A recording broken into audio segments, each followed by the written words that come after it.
자리에 앉아 주십시오.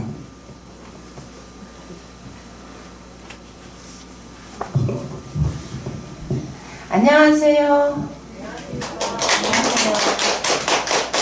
아이고, 천일기도가 언제 해양해요? 4월 3일. 아유, 4월 3일 날 천일기도를 해양하신다고 그래서 너무 축하드리는 마음에 뭐 해드릴까 없나 제가 그렇게 했더니 스님께서 그럼 현소실장 마지막 날 강의를 좀 해주시죠 그러시더라고요. 그래서 그렇게 말하는데 거절을 딱 할 수가 없어가지고 그렇게 하십시다 그렇게 했습니다. 4월 3일 날 온각경 독성 천일기도를 하셔가지고 모두 동참하신 거죠? 네. 하루도 빠지지 않고 그 천일 동안 나오신 분도 계시겠네? 저분 아니세요? 그죠? 하얀 누구세요? 누가? 그런 분은 없습니다. 아직 그런 분이 없어요. 스님, 상준 스님이 동료를 많이 격려하고 동료를 못 하셨나 보군요. 천일 동안 하루도 빠지지 않고 오셨다면 엄청난 건데 상준 스님만 천일 동안 하루도 빠지지 않고 온각경을 독성하셨군요. 그쵸? 스님이 서울에 계셔도 아침마다 일어나서 꼭 독성하신다고 하시더라고요. 지금 4월 3일이면 한 달도 아직 안 남았네요. 해양하는 게. 그쵸? 천일이. 3월, 그러니까.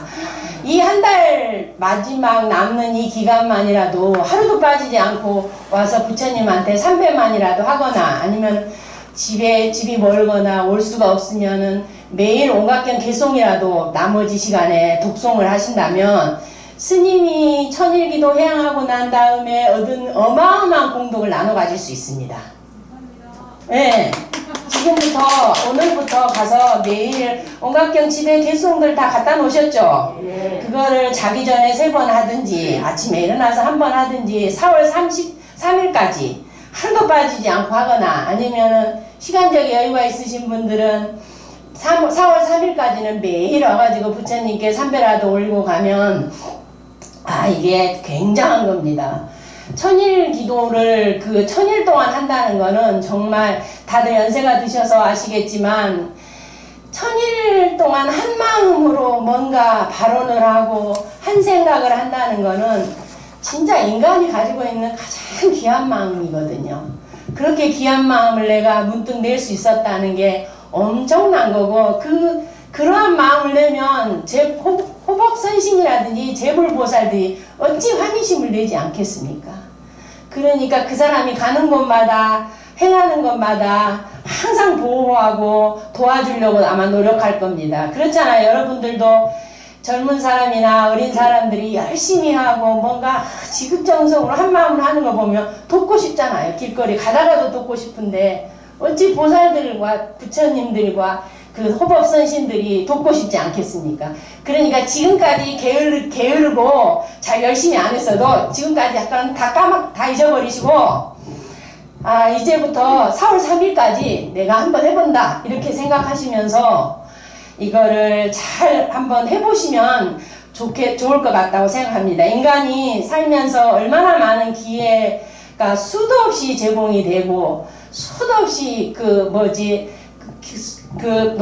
나에게 맞이한 기회를 놓치고 얼마나 많이 후회를 했을까 생각을 한다면 지금이 아마 4월 3일까지 나에게 놓여진 이 온각경 기도, 천일기도 해양 이거는 지금 현재 여러분들 앞에 놓여있는 가장 큰 기회거든요.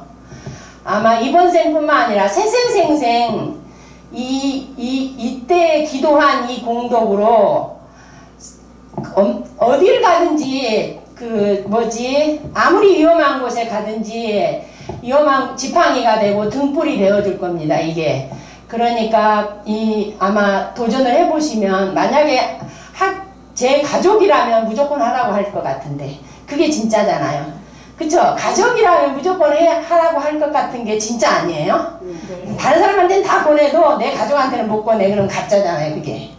그쵸? 제가 처음에 마찬가지입니다. 스님이 아주 영탑사에 이 신도들이 제가 사실 그러거든요. 제가 살아가면서 요 근래 보니까 당진만큼 서해안에서 기운이 좋은 도시는 없습니다. 여러분들이 당진에 사시잖아요. 그리고 당진에 있는 영탑사잖아요. 여기서 아마 기도를 하시는 게 남다르실 겁니다. 기도 해양이. 그래서 주변에 천일기도 해양에 맞춰서 동참하지 않는 분들을 가족들이나 형제들이나 이렇게 권선을 하시고, 권선하는 것도 굉장한 거거든요. 그리고 스님이 천일기도 해양에 맞춰가지고 저기 일자공양을 영단에다 했잖아요. 그쵸? 이게 이 영단이니까 조상 천도를 발언하고 하셨을 거 아니에요. 그쵸? 돌아가신 부모님에게 하지 못했던 효도 다 있으시잖아요. 스님들도 있는데 하물며. 그쵸? 저는 사실 출가할 때 저희 아버지가 선뜻하게 허락을 하셨거든요. 왜 허락을 하셨냐면 10년만 가서 해보고 별거 아니면 집에 오겠다 이러니까 저희 아버지는 어디 외국 유학이나 아니면 학교 가는 건 줄 생각하셨습니다. 그래서 그러면 제가 6째 딸인데 자식 키워보니까 별거 없더라. 너 하고 싶은 거 한번 해봐라. 그러셨어요. 6째 딸이라서 아마 그게 허락이 됐을 것 같아요. 결혼시킨다고 해서 자식이 결혼을 시키니까 걱정이 없을 줄 알았더니 그것도 거기다가 잘 살까 걱정. 자식 낳으면 걱정 없을 줄 알았더니 무슨 소리, 그 손자 잘못될까봐 또 걱정. 별거 없더라. 해봐라 한번. 그러셔가지고 그랬는데 실제로 10년 전에 돌아가셨거든요. 10년 해보고 별거 아니면, 그런데 지금은 이제 30년이 넘었습니다. 세월이 지나서. 그쵸? 10년 해보고 딱 10년 동안 구족계를 받지 않고 있다가 이제 평생 중노릇을 해도 될 것 같다 이렇게 생각해서 구족계를 받았거든요. 그래서 이제 부족한 아마 상준 스님을 처음 뵀을 때는 상준 스님은 대승경전은 부처님 가르침이 아니다라고 잘못 생각하고 계셨었거든요. 그러다가 언각경을 배우실 때 보니까 언각경을 한 2년 정도 매주 모여서 같이 했었는데 스님께서 경전을 배우는데 매주 달라지는 게 보이더라고요. 대단하신 성근이 있으신 분이세요. 아마 보살님들이 이 영탑사 신도들이 상준 스님을 공부하는데 조금이라도 보태고 조금이라도 도와드린다면 큰 스님도 충분히 이번 생에 되실 수 있을 만한 굉장한 스님이십니다. 공부하시는 걸 보면 알 수 있거든요. 박수 한번 치셨네요, 진짜. 그리고 이 힘든 이 절에 와가지고 1000일 동안 한마음으로 보살님들 잘 되기를, 보살님 집집마다 행운이 가득하기를, 항상 부처님의 가호가 있으시기를 이렇게 기도를 해주셨으니 얼마나 대단하십니까? 그쵸? 보살님들이 굉장히 복이 많으신 겁니다. 그리고 또 이 와중에 얼마나 세상이 시끄럽습니까? 그쵸? 그런데 우리가 와서 영탑사에서 부처님의 가르침을 오늘 들을 수 있는 거, 이거는 정말 굉장히 복덕이 많으신 분들입니다. 정말 제가 부러울 정도로 축하드릴 만큼입니다.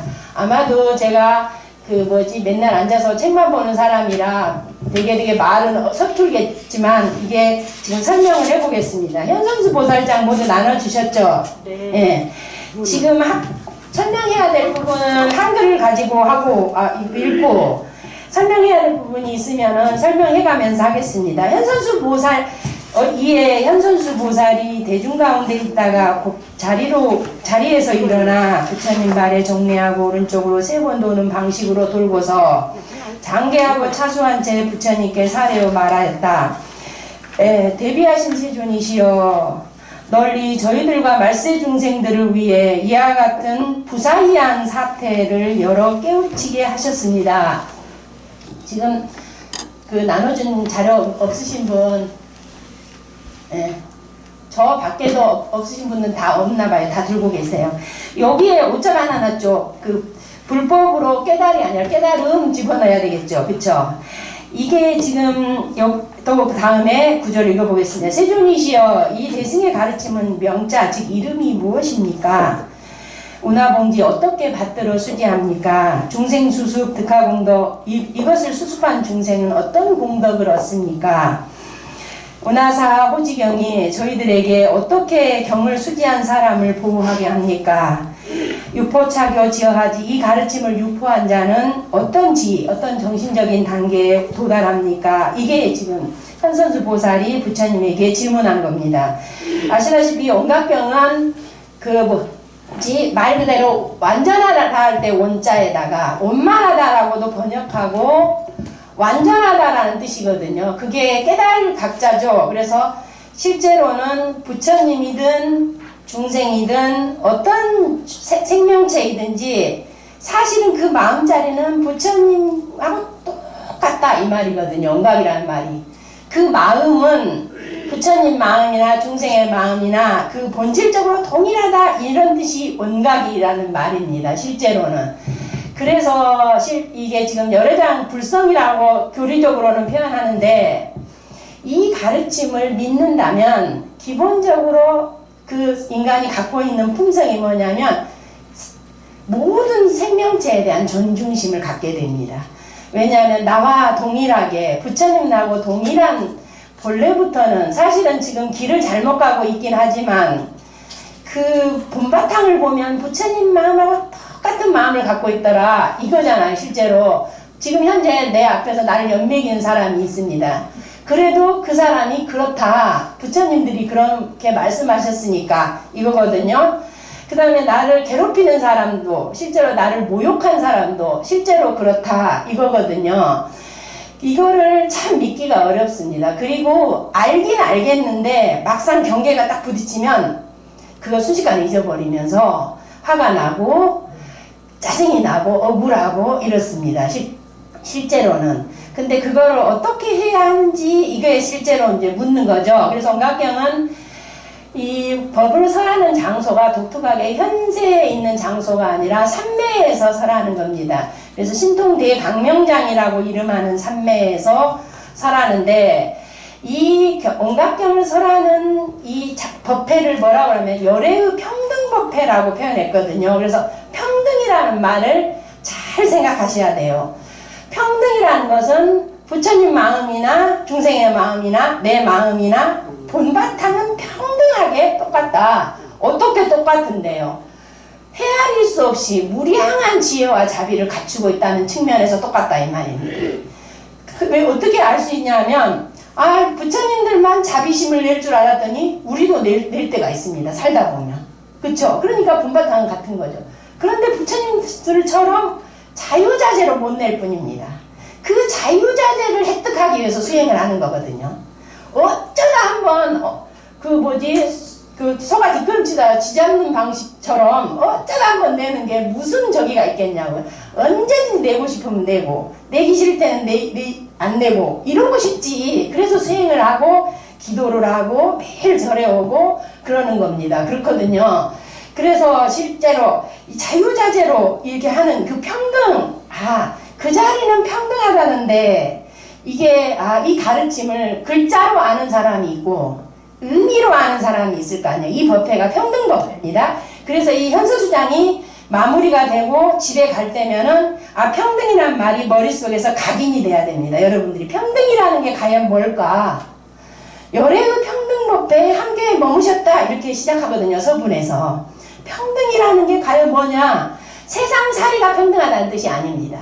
세상살이는 차별이 있는 겁니다. 뭐에 의해서 차별이 일어나냐면 업에 의해서 차별이 일어납니다. 내가 말한 거, 내가 멈칫한 거, 내가 생각한 것이 씨앗이 돼서 그 결과로서 어떤 사람은 좋은 생각만 하고 좋은 일만 하고 좋은 말만 했으니까 아주 선업을 지어서 좋은 결과를 얻은 것이고 어떤 사람은 조그마한 것도 못 참고 화내고 나쁜 생각 내고 다른 사람이 잘못되기를 바라면서 악의를 일으키고 이런 사람은 나쁜 씨앗을 뿌려놨으니까 당연히 고통스러운 결과가 있으니까 그 인과법에 의해서 세상은 차별지어져 있습니다. 분명히. 그리고 그 차별이 불교적인 측면에서는 질서입니다.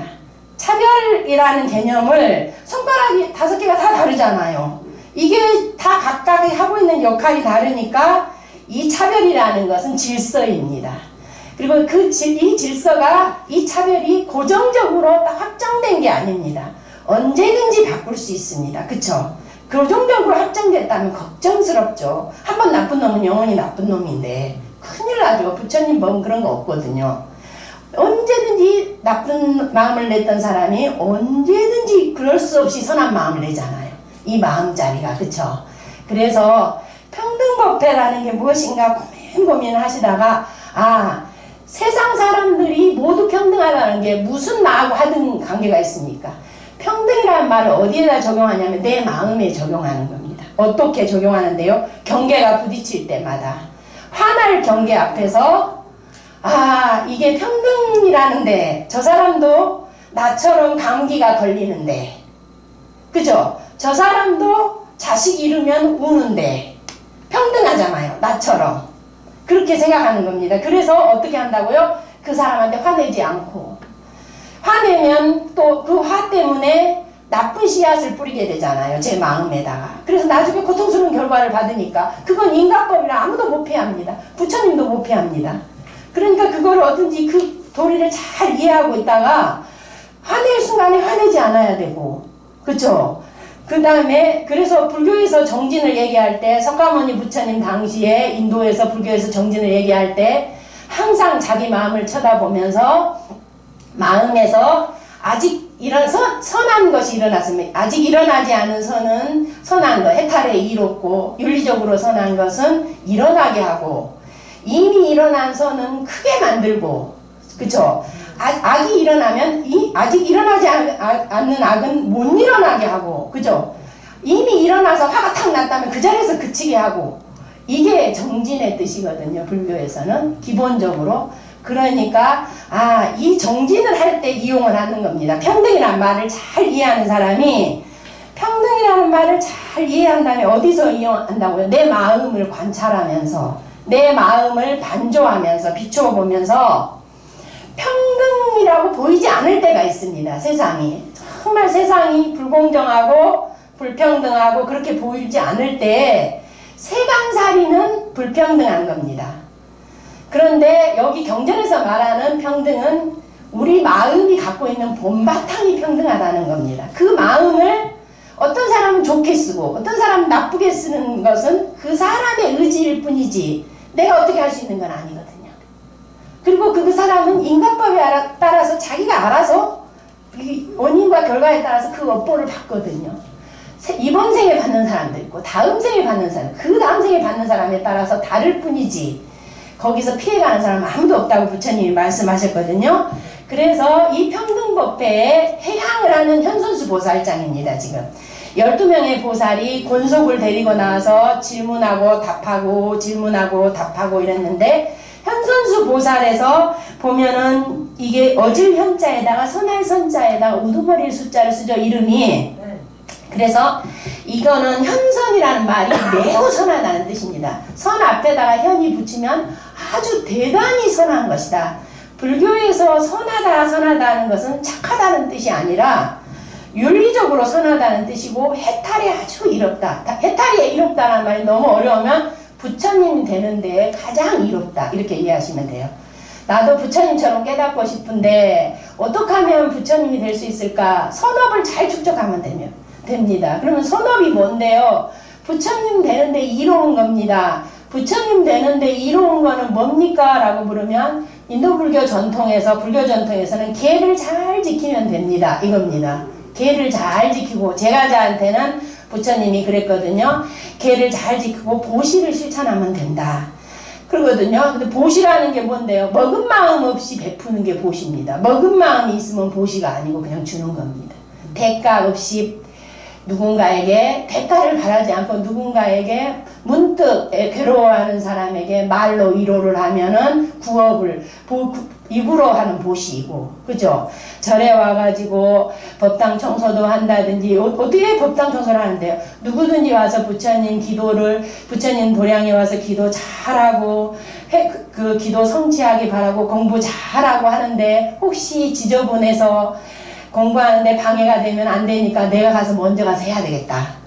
그 무슨 대가를 바랍니까? 잘 되기를 바라는 마음만 있지. 그 사람들이 어서 기도 잘해서 성취하기를 바라는 마음만 갖고 있는데, 그런 것이 보시입니다. 몸으로 하는 보시. 그쵸? 생각으로 하는 보시. 어떻게 합니까? 스님이 기도를 하시고 끝에 축원을 하잖아요. 축원할 때 모든 중생이 편안하기를 바라잖아요. 그럴 때 나도 같이 생각으로 모든 중생이 편안하게 바랍니다. 근데 편안하게 바라면서 뭔가 하지도 않고 바라면 그건 양심이 없는 거잖아요. 그래서 삼배라도 올리고, 내가 삼배라도 했잖아요. 내가 삼배한 공덕이, 부처님 제가 삼배한 공덕이 눈꽃만큼이라도 있다면, 아, 지금 전쟁으로 힘들어하는 중생들이 편안했으면 좋겠습니다. 내가 가서 도울 수는 없지만 불보살님은 할 수 있지 않아요. 그러니까 제가 불보살이 할 수 있는데 조금 보태는 겁니다. 그쵸? 그 다음에 향을 딱 올립니다. 향을 올리면서 왜 향을 올립니까? 절에 오면 향을 보세요. 자신을 태워서 세상을 향기롭게 하잖아요. 그러니까 나도 저렇게 세상을 향처럼 나를 태워서 세상을 향기롭게 해야 되겠다. 이렇게 발언을 하는 겁니다. 그쵸? 촛불은 왜 킵니까? 아, 촛불을 켜니까 공덕이 된다고. 왜 공덕이 되냐면 촛불처럼 살겠다는 마음을 일으키니까. 자신을 태워서 세상을 빛내잖아요. 밝히잖아요. 그러니까 나도 그렇게 하고 싶어서 그걸 맨날 키는 겁니다. 와서 보고. 예, 보면은 알 수 있잖아요. 그런 식으로 이렇게 늘 그런 식으로 하는 겁니다. 그래서 이 선이라는 것이 어떻게 하느냐 그런 방식으로 보시와 지게를 하는데 마음으로 늘 세간 사람들이 잘 되기를 바라는데 아무것도 하지 않고 바라면 안 됩니다. 삼배라도 올리고 연불이라도 108염주 돌리고 난 다음에 관세음보살님, 제가 관세음보살님에게 108염주를 잘 돌렸습니다. 한마음으로 돌렸는데 관음보살님이 하시는 일에, 관음보살이 무슨 일을 하시니까 모든 중생을 구제하는 일을 하시잖아요. 어떤 중생으로? 고통스러운 중생의 짐을 관음보살이 지고 계시거든요. 관음보살이 중생의 고통이나 중생의 탐진 때문에 중생이 사고를 치고 온갖 그 어려운 일이라든지 세상에서 너무너무 힘들게 하는 그런 부분까지 관세음보살은 내가 대신 지고 계시거든요. 그럴 때 그 짐에 조금이라도 보태기 위해서 내가 조금이라도 관음보살님에게 관음보살이 모든 중생이 전쟁을 일으켜가지고 저렇게 힘들어하는데 관음보살이 좀 도와주세요. 그런데 제가 가서 도울 수 없으니 보살님이 대신해 주세요. 제가 100그레라고 108염주를 돌렸습니다. 이렇게 모든 중생이나 생명체를 위하는 마음을 일으키면 큰 선업을 닦게 됩니다. 어디 가서 막 좋은 일, 많은 일 하는 거하고는 비교할 수 없이 그 많은 복을 짓게 됩니다. 그리고 복도 지혜가 있어야 짓거든요. 무턱대고 어디 가서 뭔가 한다고 해서 복이 막 쌓이는 게 아닙니다. 세상에서 아시잖아요. 무턱대고 어디다 투자해서 돈 버는 거 아닌 것처럼 적당하고 딱 맞는 데다 투자해야 돈이 싹 내 호주머니에 들어오잖아요. 마찬가지입니다. 복덕도 정말 지혜롭게 지어야 됩니다. 그래서 항상 촛불을 켜고 연등을 켜고 저는 인등을 켜는 게 뭡니까? 지혜를 달라고 축원하는 거거든요. 등불은 원래 지혜를 상징하는 거거든요. 그래서 지혜만 있다면 호랑이 굴에 들어가도 사는 게 인간이거든요.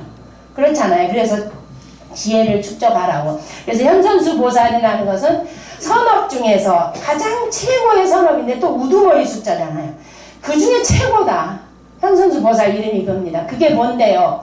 온갖경의 가르침을 유통하는 거다. 이거거든요. 그래서 유통분이라고 합니다. 온갖경의 가르침을 누군가에게 잘 이해한 다음에 설명해 주거나 가족에게 가서 설명해 주는 게 최고입니다.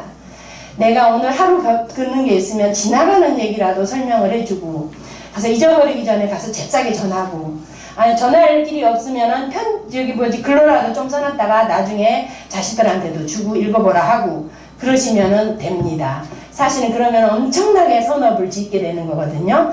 이게 지금 현선수 보살장에서 현선수 보살이 뭐라고 말하냐면 대비하신 세존이시오. 대비라는 말이 무슨 말이냐면 모든 중생의 아픔을 내가 대신 지고자 하는 간절한 마음입니다. 그래서 이걸 어머니 마음에 비유합니다. 비를 대비 자비할 때 자자하고 다릅니다.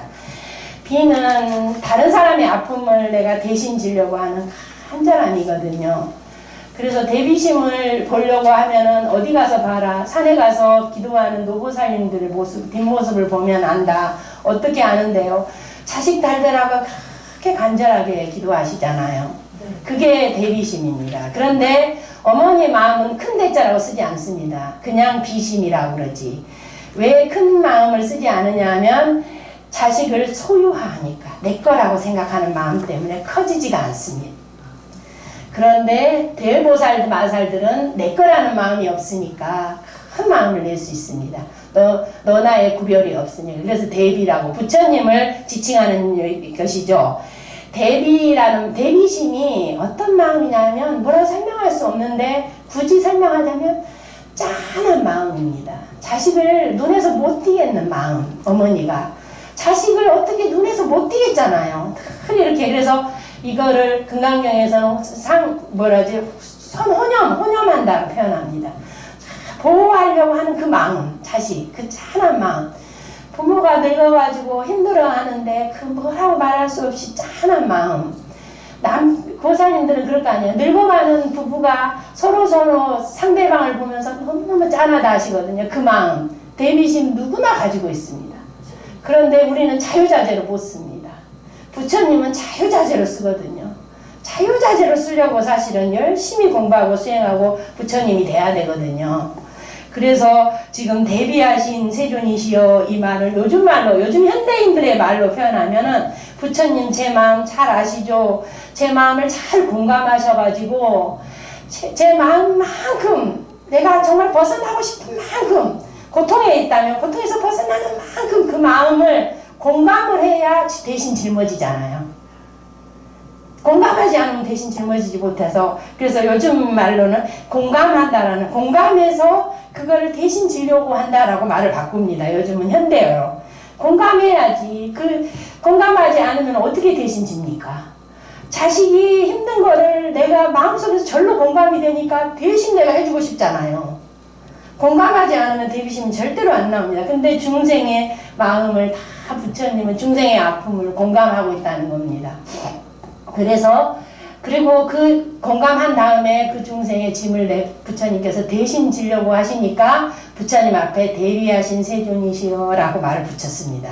대비하신 세존이시여 저희들과 말세 중생을 위하여 여기서 저희들은 보살 마살들입니다. 초기 여기 서분에 나온 것처럼 10만 보살 마살들이 언각경을 듣고 있거든요. 그들 보살들과 말세 중생을 위하여 이와 같이 부사이한 사태 이럴 때 부사이한 것은 머릿속으로 헤아리거나 머릿속으로 이해할 수 있는 것은 아니다 이거거든요. 그럼 어떻게 하는데 몸으로 체험해야 한다는 겁니다. 어떤 것이 지금 그래서 가로쳐놓고 제가 부처님의 법으로 큰 깨달음을 성취하는 것이 최고의 부사이한 사태다 부처님이 그랬거든요.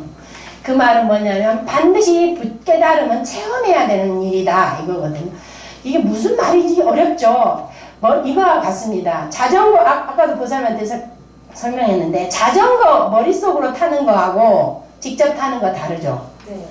머릿속으로 타는 거 갖고는 안 된다는 겁니다. 깨달음이 직접 타야 된다는 겁니다. 부사이라는 말은 머릿속으로 생각하고 따지고 이렇게 해갖고는 안 된다는 뜻이거든요. 그러니까 직접 해야 된다. 몸으로 체험해야 돼. 몸으로 체험해서 아는 거 이렇게 생각하십니다.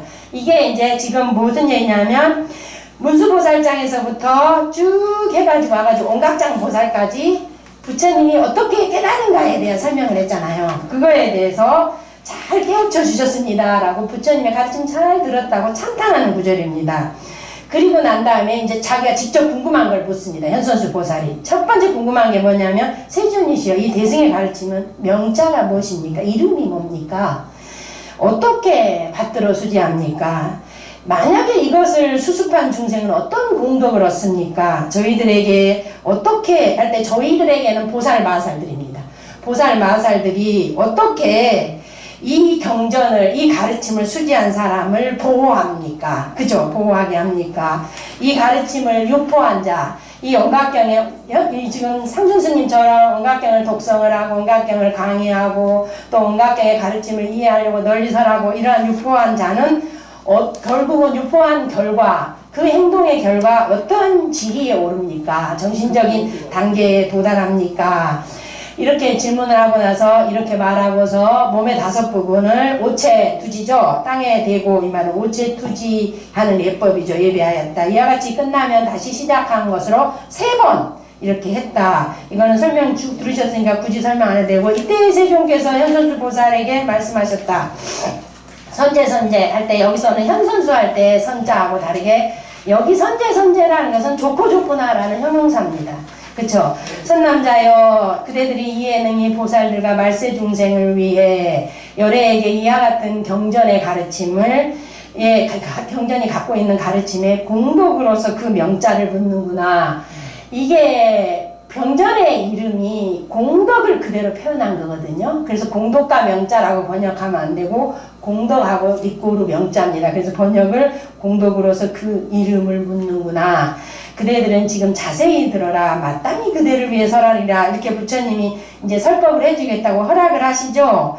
질문은 이겁니다. 하나, 둘, 셋, 넷, 5개의 질문을 했는데 부처님이 그 질문을 정리하면서 부처님은 반드시 질문을 하면은 네가 질문한 게 이게 맞지? 라고 확인하십니다. 그리고 우리도 그렇지 않습니까? 모였을 때 보살님이 질문을 하면 보살님이 질문한 게 이게 맞지요? 그 질문에 대해서 제가 이렇게 답해보겠습니다 하는 것처럼 부처님이 하시는 구절인데 질문은 5개를 했는데 부처님이 한마디로 정리했습니다. 공덕이라고. 그쵸?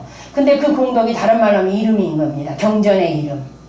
도대체 경전의 이름이 뭐길래 그 이름 자체가 공덕이 될까? 이 가르침을 지금 문수장에서부터 현수수 보살, 온갖 보살장까지 전부 다 설해놓고 이 설하는 가르침을 다른 말로 하면 불교 전통에서는 다르마죠. 법보거든요. 그런데 기본적으로 불교에서 삼보에 기여할 때 삼보는 부처님 자체가 다르마 자체, 승가 자체가 아니라 그 공덕에 기여하는 겁니다. 초기 경전에서부터. 부처님의 공덕은 그럼 뭔데요? 열애 십호라고 표현한 거죠. 열애 운공 정변지 명행조 선서 세간의 우상사 조장부 천인사 불세존 이게 부처님의 공덕을 늘어놓은 겁니다. 쭉 늘어놓은 그보다 더 많지만 10개로 정리해 놓은 것입니다. 이 온각경도 지금 온각경에 대한 온각경이라는 가르침이 갖고 있는 이 공덕이 엄청날 거거든요. 근데 이거를 정리하자면 대방강, 온각, 수다라, 유의경 이렇게 했다는 거잖아요. 지금 정리하면은. 그런데 여기서 진짜 대방강, 온각, 수다라, 유의경인지 그게 왜 그런 건지 이제 설명을 들어보면 고개가 끄덕끄덕 하실 겁니다. 그 다음에 이제 지금 그때 현선수보살이 가르침을 받들어 환희하면서 대중과 조용히 들었다. 선남자여 여기서부터는 이제 부처님이 이 질문에 대해서 답하시는 거죠. 5가지 질문을 왜 부처님이 공덕 그 다음에 이름만 묻는 거라고 이해를 하셨을까? 답을 보면서 가만히 생각하면서 이해를 하셔야 됩니다. 그게 이제 머릿속으로 이해되고 속으로 머릿속으로 충분히 이해되면 경안이 열렸다고 합니다. 이게 그러면서 사통팔달로 이해가 되고 지금 현선수보살이 질문을 5개 했는데 부처님이 공덕으로서 그 명자를 물었구나 라고 질문 전체를 요약해버렸거든요. 그러면 그 부처님이 답한 걸 보고 왜 그렇게 정리를 하셨는지 이해가 되겠네. 현선수보살이 우리 눈에 보기에는 5가지로 풀어서 설명했지만 실제로는 5가지 측면에서 그 공덕을 물었구나 라고 볼 수 있잖아요. 5가지 측면에서 도대체 어떤 측면인지 선남자여 시경할 때 부처님이 다음 구절에서는 뭐라고 하냐면 이 온각경의 가르침이 갖고 있는 성격이 뭔가 그 특징이 뭔가를 전면에 이름을 제시하기 전에 전면에 먼저 드러내서 설명합니다. 선남자 시경 백천만억 항하사 제불소설 3세 열애지 소수호 시방 보살지 소기의 12부경 청정안목 이렇게 돼서 실제로는 제불과 3세 열애와 시방보살이 나왔습니다. 그렇죠? 선남자여 이 경은 백천만억 항하사는 겐지스강에 모래할 만큼 많은 부처님들에 의해서 설명된 것이다. 도대체 이거를 제일 먼저 부처님이 전면에 왜 탁 내세웠을까요? 이제 이것 때문에 자기 혼자 아무리 생각해도 이해가 안 되거든요. 이거는 그 스승에게 설명을 들어야 됩니다. 인도불교 전통에서 수없는 부처님이 설한 것이다. 이 말은 해탈지견이다. 이 말입니다. 해탈지견이라는 것은 부처님들이 깨닫고 나서 보고 안 내용을 그대로 설한 것이다. 해탈지견의 대표적인 경우가 반야신경에서도 색불이공 공불이색, 색즉시공 공즉시색이잖아요. 그건 부처님들이 수상행시역 부여시 부처님들이 해탈에서 본 진실이라는 거거든요. 온각경의 가르침도 다른 게 아니고 한 명의 부처님, 서가모니 부처님이 아니라 수없는 부처님들이 모두 다 이 가르침을 설했다. 이 가르침은 틀림없는 진실이고 진리이다. 이 말이 첫 번째 이 말에는 숨겨져 있습니다. 두 번째가 삼세 열애지 소수. 삼세는 과거, 현재, 미래이거든요. 그게 열애라는 것은 왜 앞에는 재불이라고 뒤에는 열애라고 했냐면 열애라는 것은 이미 해탈한 사람을 지칭합니다. 해탈 체험을 하고 진리 체험을 한 자를 열애라고 표현하고 나중에 대승경전에서 진리의 세계에 여여하게 오신 분 이렇게 관념화되지만 인도 불교 전통에서는 우리 말로 표현하면 선배라는 데가 같습니다. 선배. 이미 그 길을 간 사람. 이미 그 길을 간 사람이 길을 안내하면 얼마나 따라가는데 편합니까? 길 헤맬 일 절대 없죠. 그래요. 부처님입니다. 부처님이 이미 그 길을 가셨거든요. 우리는 사실은 그 길을 가지 않고도 누군가에게 가르쳐줄 때가 많습니다. 그런 일은 부처님이 없다는 거예요. 그 말을 표현할 때 부처님을 열애라고 하십니다. 열애. 이미 과거, 현재, 미래에서 보시면 문제는 그래요. 과거에 부처님도 그 길을 이미 갔다. 이해돼요. 현재에도 그 부처님들이 이미 삼세의 열애에 의해서 과거에는 수호됐고 현재에는 수호되고 있고 미래에는 수호될 것이잖아요. 그렇죠. 지금 3세니까 이 번역을 해보면 그래서 제가 가로 넣어놓고 되고 있는 대이라고 써놨잖아요. 그쵸? 문제는 과거의 부처님, 현재의 부처님은 우리가 존경하고 따르고 실천할 거지만 문제는 미래의 부처님입니다. 미래의 부처님들의 열애에 의해서도 수호될 것이다. 이 말 안에는 이 말을 딱 경전에서 들으면 항상 무슨 생각을 하셔야 되냐면 내가 갈 길이구나. 이렇게 생각하시면서 이거 읽어야 되구나. 내가 갈 길이기도 하구나. 이 길은 미래의 붓다들이잖아요. 우리는 언각경의 가르침이 그거거든요. 아까 평등이라는 말이 부처님하고 마음이 보는 바탕이 같다라는 말은 나도 언젠가는 부처님처럼 자유자재하게 부처님 마음을 쓸 수 있다는 거거든요. 언젠가가 언젠데요. 부처님의 가르침에 따라 수행하면 그냥 우연히 얻어지는 건 없습니다. 부처님 가르침에 열심히 수행하면 어느 순간 부처님이 될 거거든요. 그쵸? 그게 미래의 붓다이거든요. 그래서 모든 중생을 미래의 붓다로 볼 줄 알아야 된다. 이것이 가장 불교에서 지혜로운 사람이다. 이렇게 표현하거든요. 왜 지혜로운데요? 모든 중생을 미래의 부처님을 본 사람이 어찌 악업을 짓겠습니까? 그러니까 그렇게 지혜로운 사람이 없겠죠. 미래의 부처님을 아싸 엿먹어라고 때릴 수 있겠습니까? 미래의 부처님한테 손가락질 할 수 있겠습니까? 미래의 부처님을 가지고 어떻게 할 수가 없잖아요. 그쵸? 그러니까 악업으로부터 자신을 보호할 수 있습니다. 이 가르침이. 다 미래의 부처님을 보는데 그냥 괜찮아요. 충청도 사람 그 말 잘하시죠? 그래서 괜찮아요 때문에 충청도 사람들 손가락질 많이 받잖아요. 충청도 사람들의 괜찮아요를 예스라고 이해하면 절대 안 돼. 이렇게 한결같이 절에서 들은 말이에요. 제가. 충청도 사람의 괜찮아요는 예스와 노가 아주 모호한 상태에 있다가 자신의 입장 따라 어느 날은 예스도 되고 어느 날은 노도 된대. 그래서 그거를 예스라고 받아들이면 큰일 나. 이렇게 절에서 들은 얘기예요. 그죠? 그러니까 충청도 사람이 이 가르침을 이해하는데 가장 이해할 수 있다고 저는 생각해요. 괜찮아요 라는 건 결정 안 했다는 거거든요. 아직. 그죠? 결정 안 했으니까.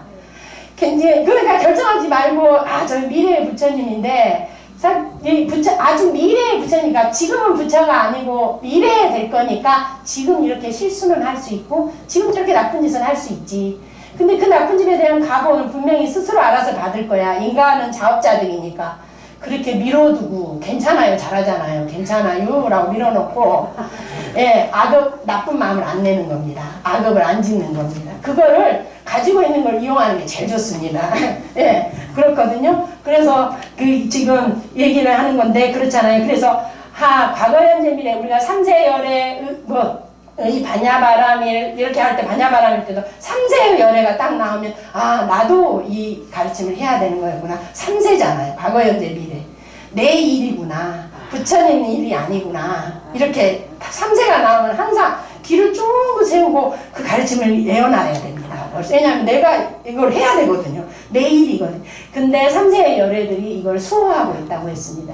이 가르침을 보호하고 있다. 그러면 반대로 이 가르침을 내가 매일 실천하고 매일 독성하고 이러면 부처님들이 나를 보호하겠네. 그 바보도 아니고 다 이해가 되죠. 절로. 그죠?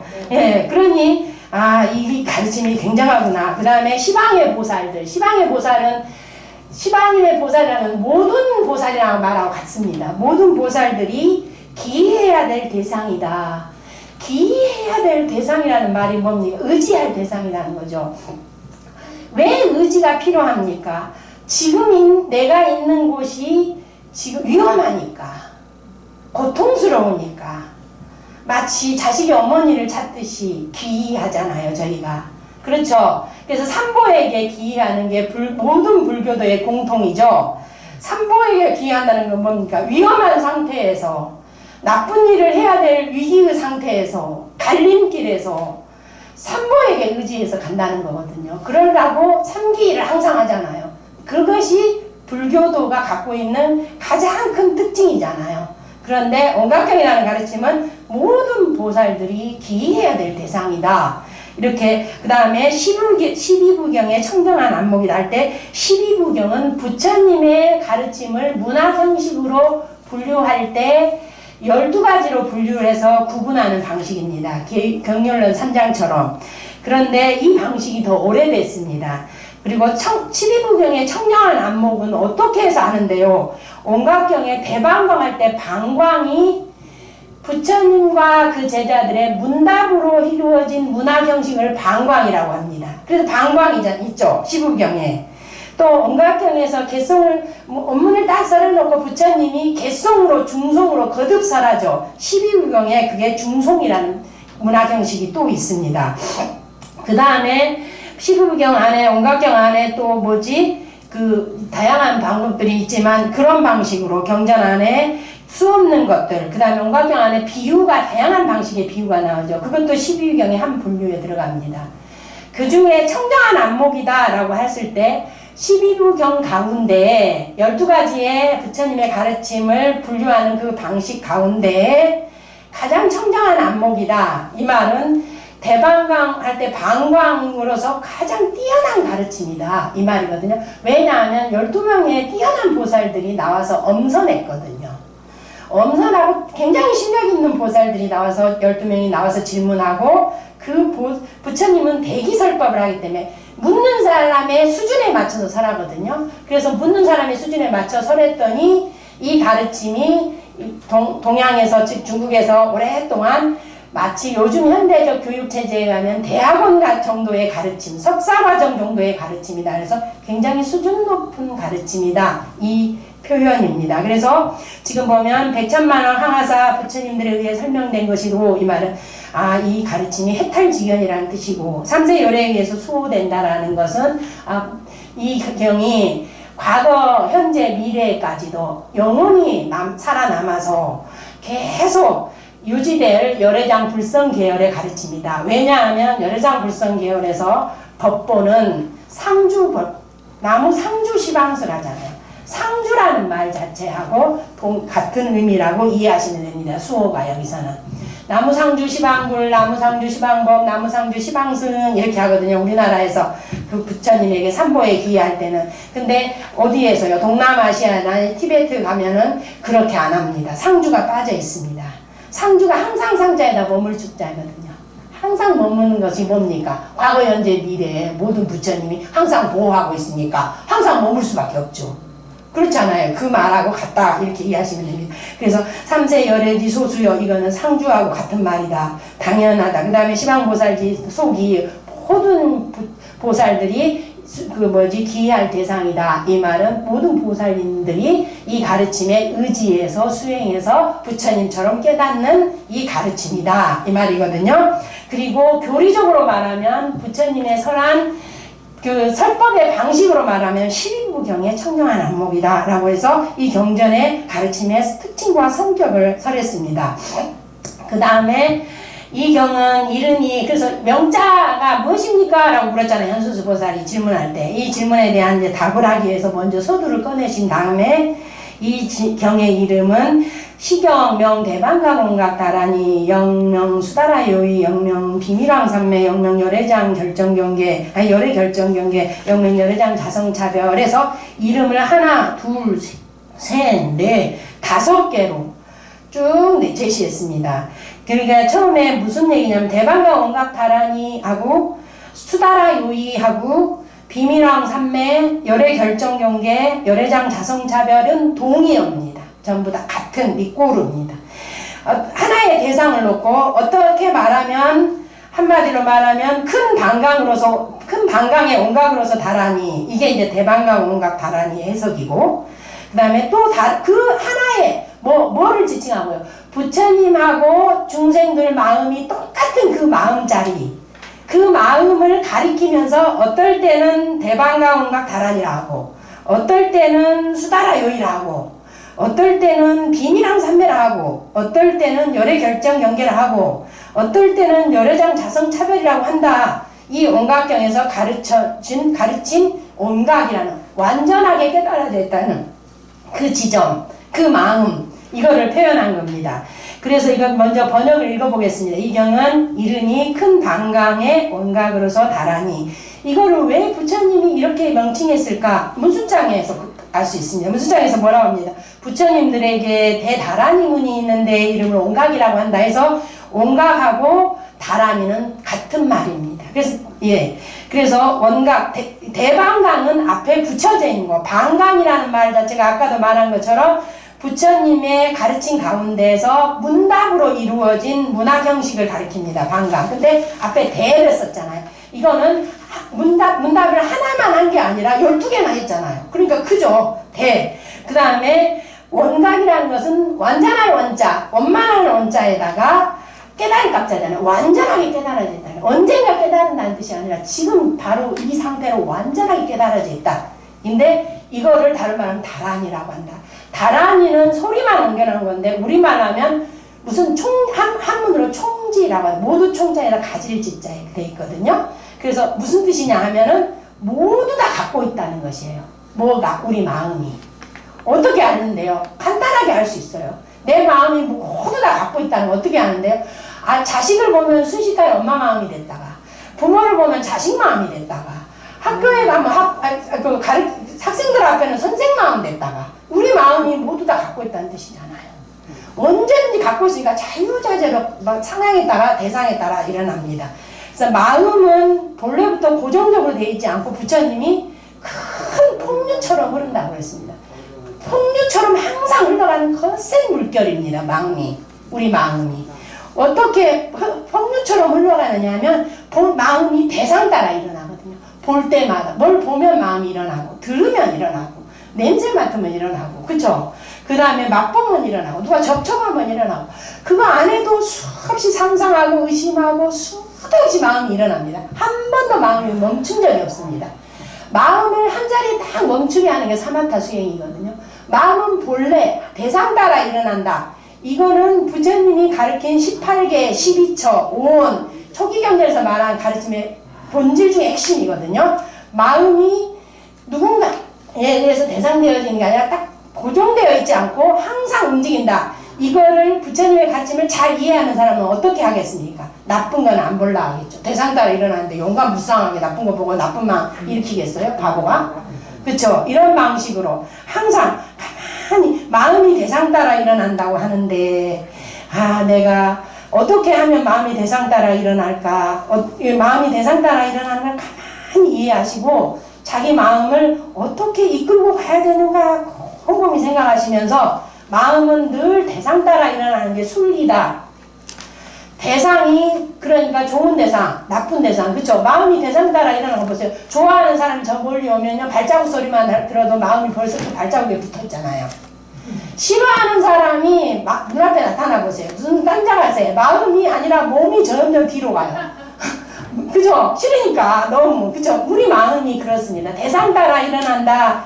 다른 가르침 다 잊어버려도 마음이 대상 따라 일어나는 거를 항상 생각해서 그렇게 대상 따라 일어나는데 항상 나쁜 마음이 일어나면은 그걸 그쳐야 되잖아요. 어떻게 그칠까? 부처님 가르침으로 그쳐야 되겠다.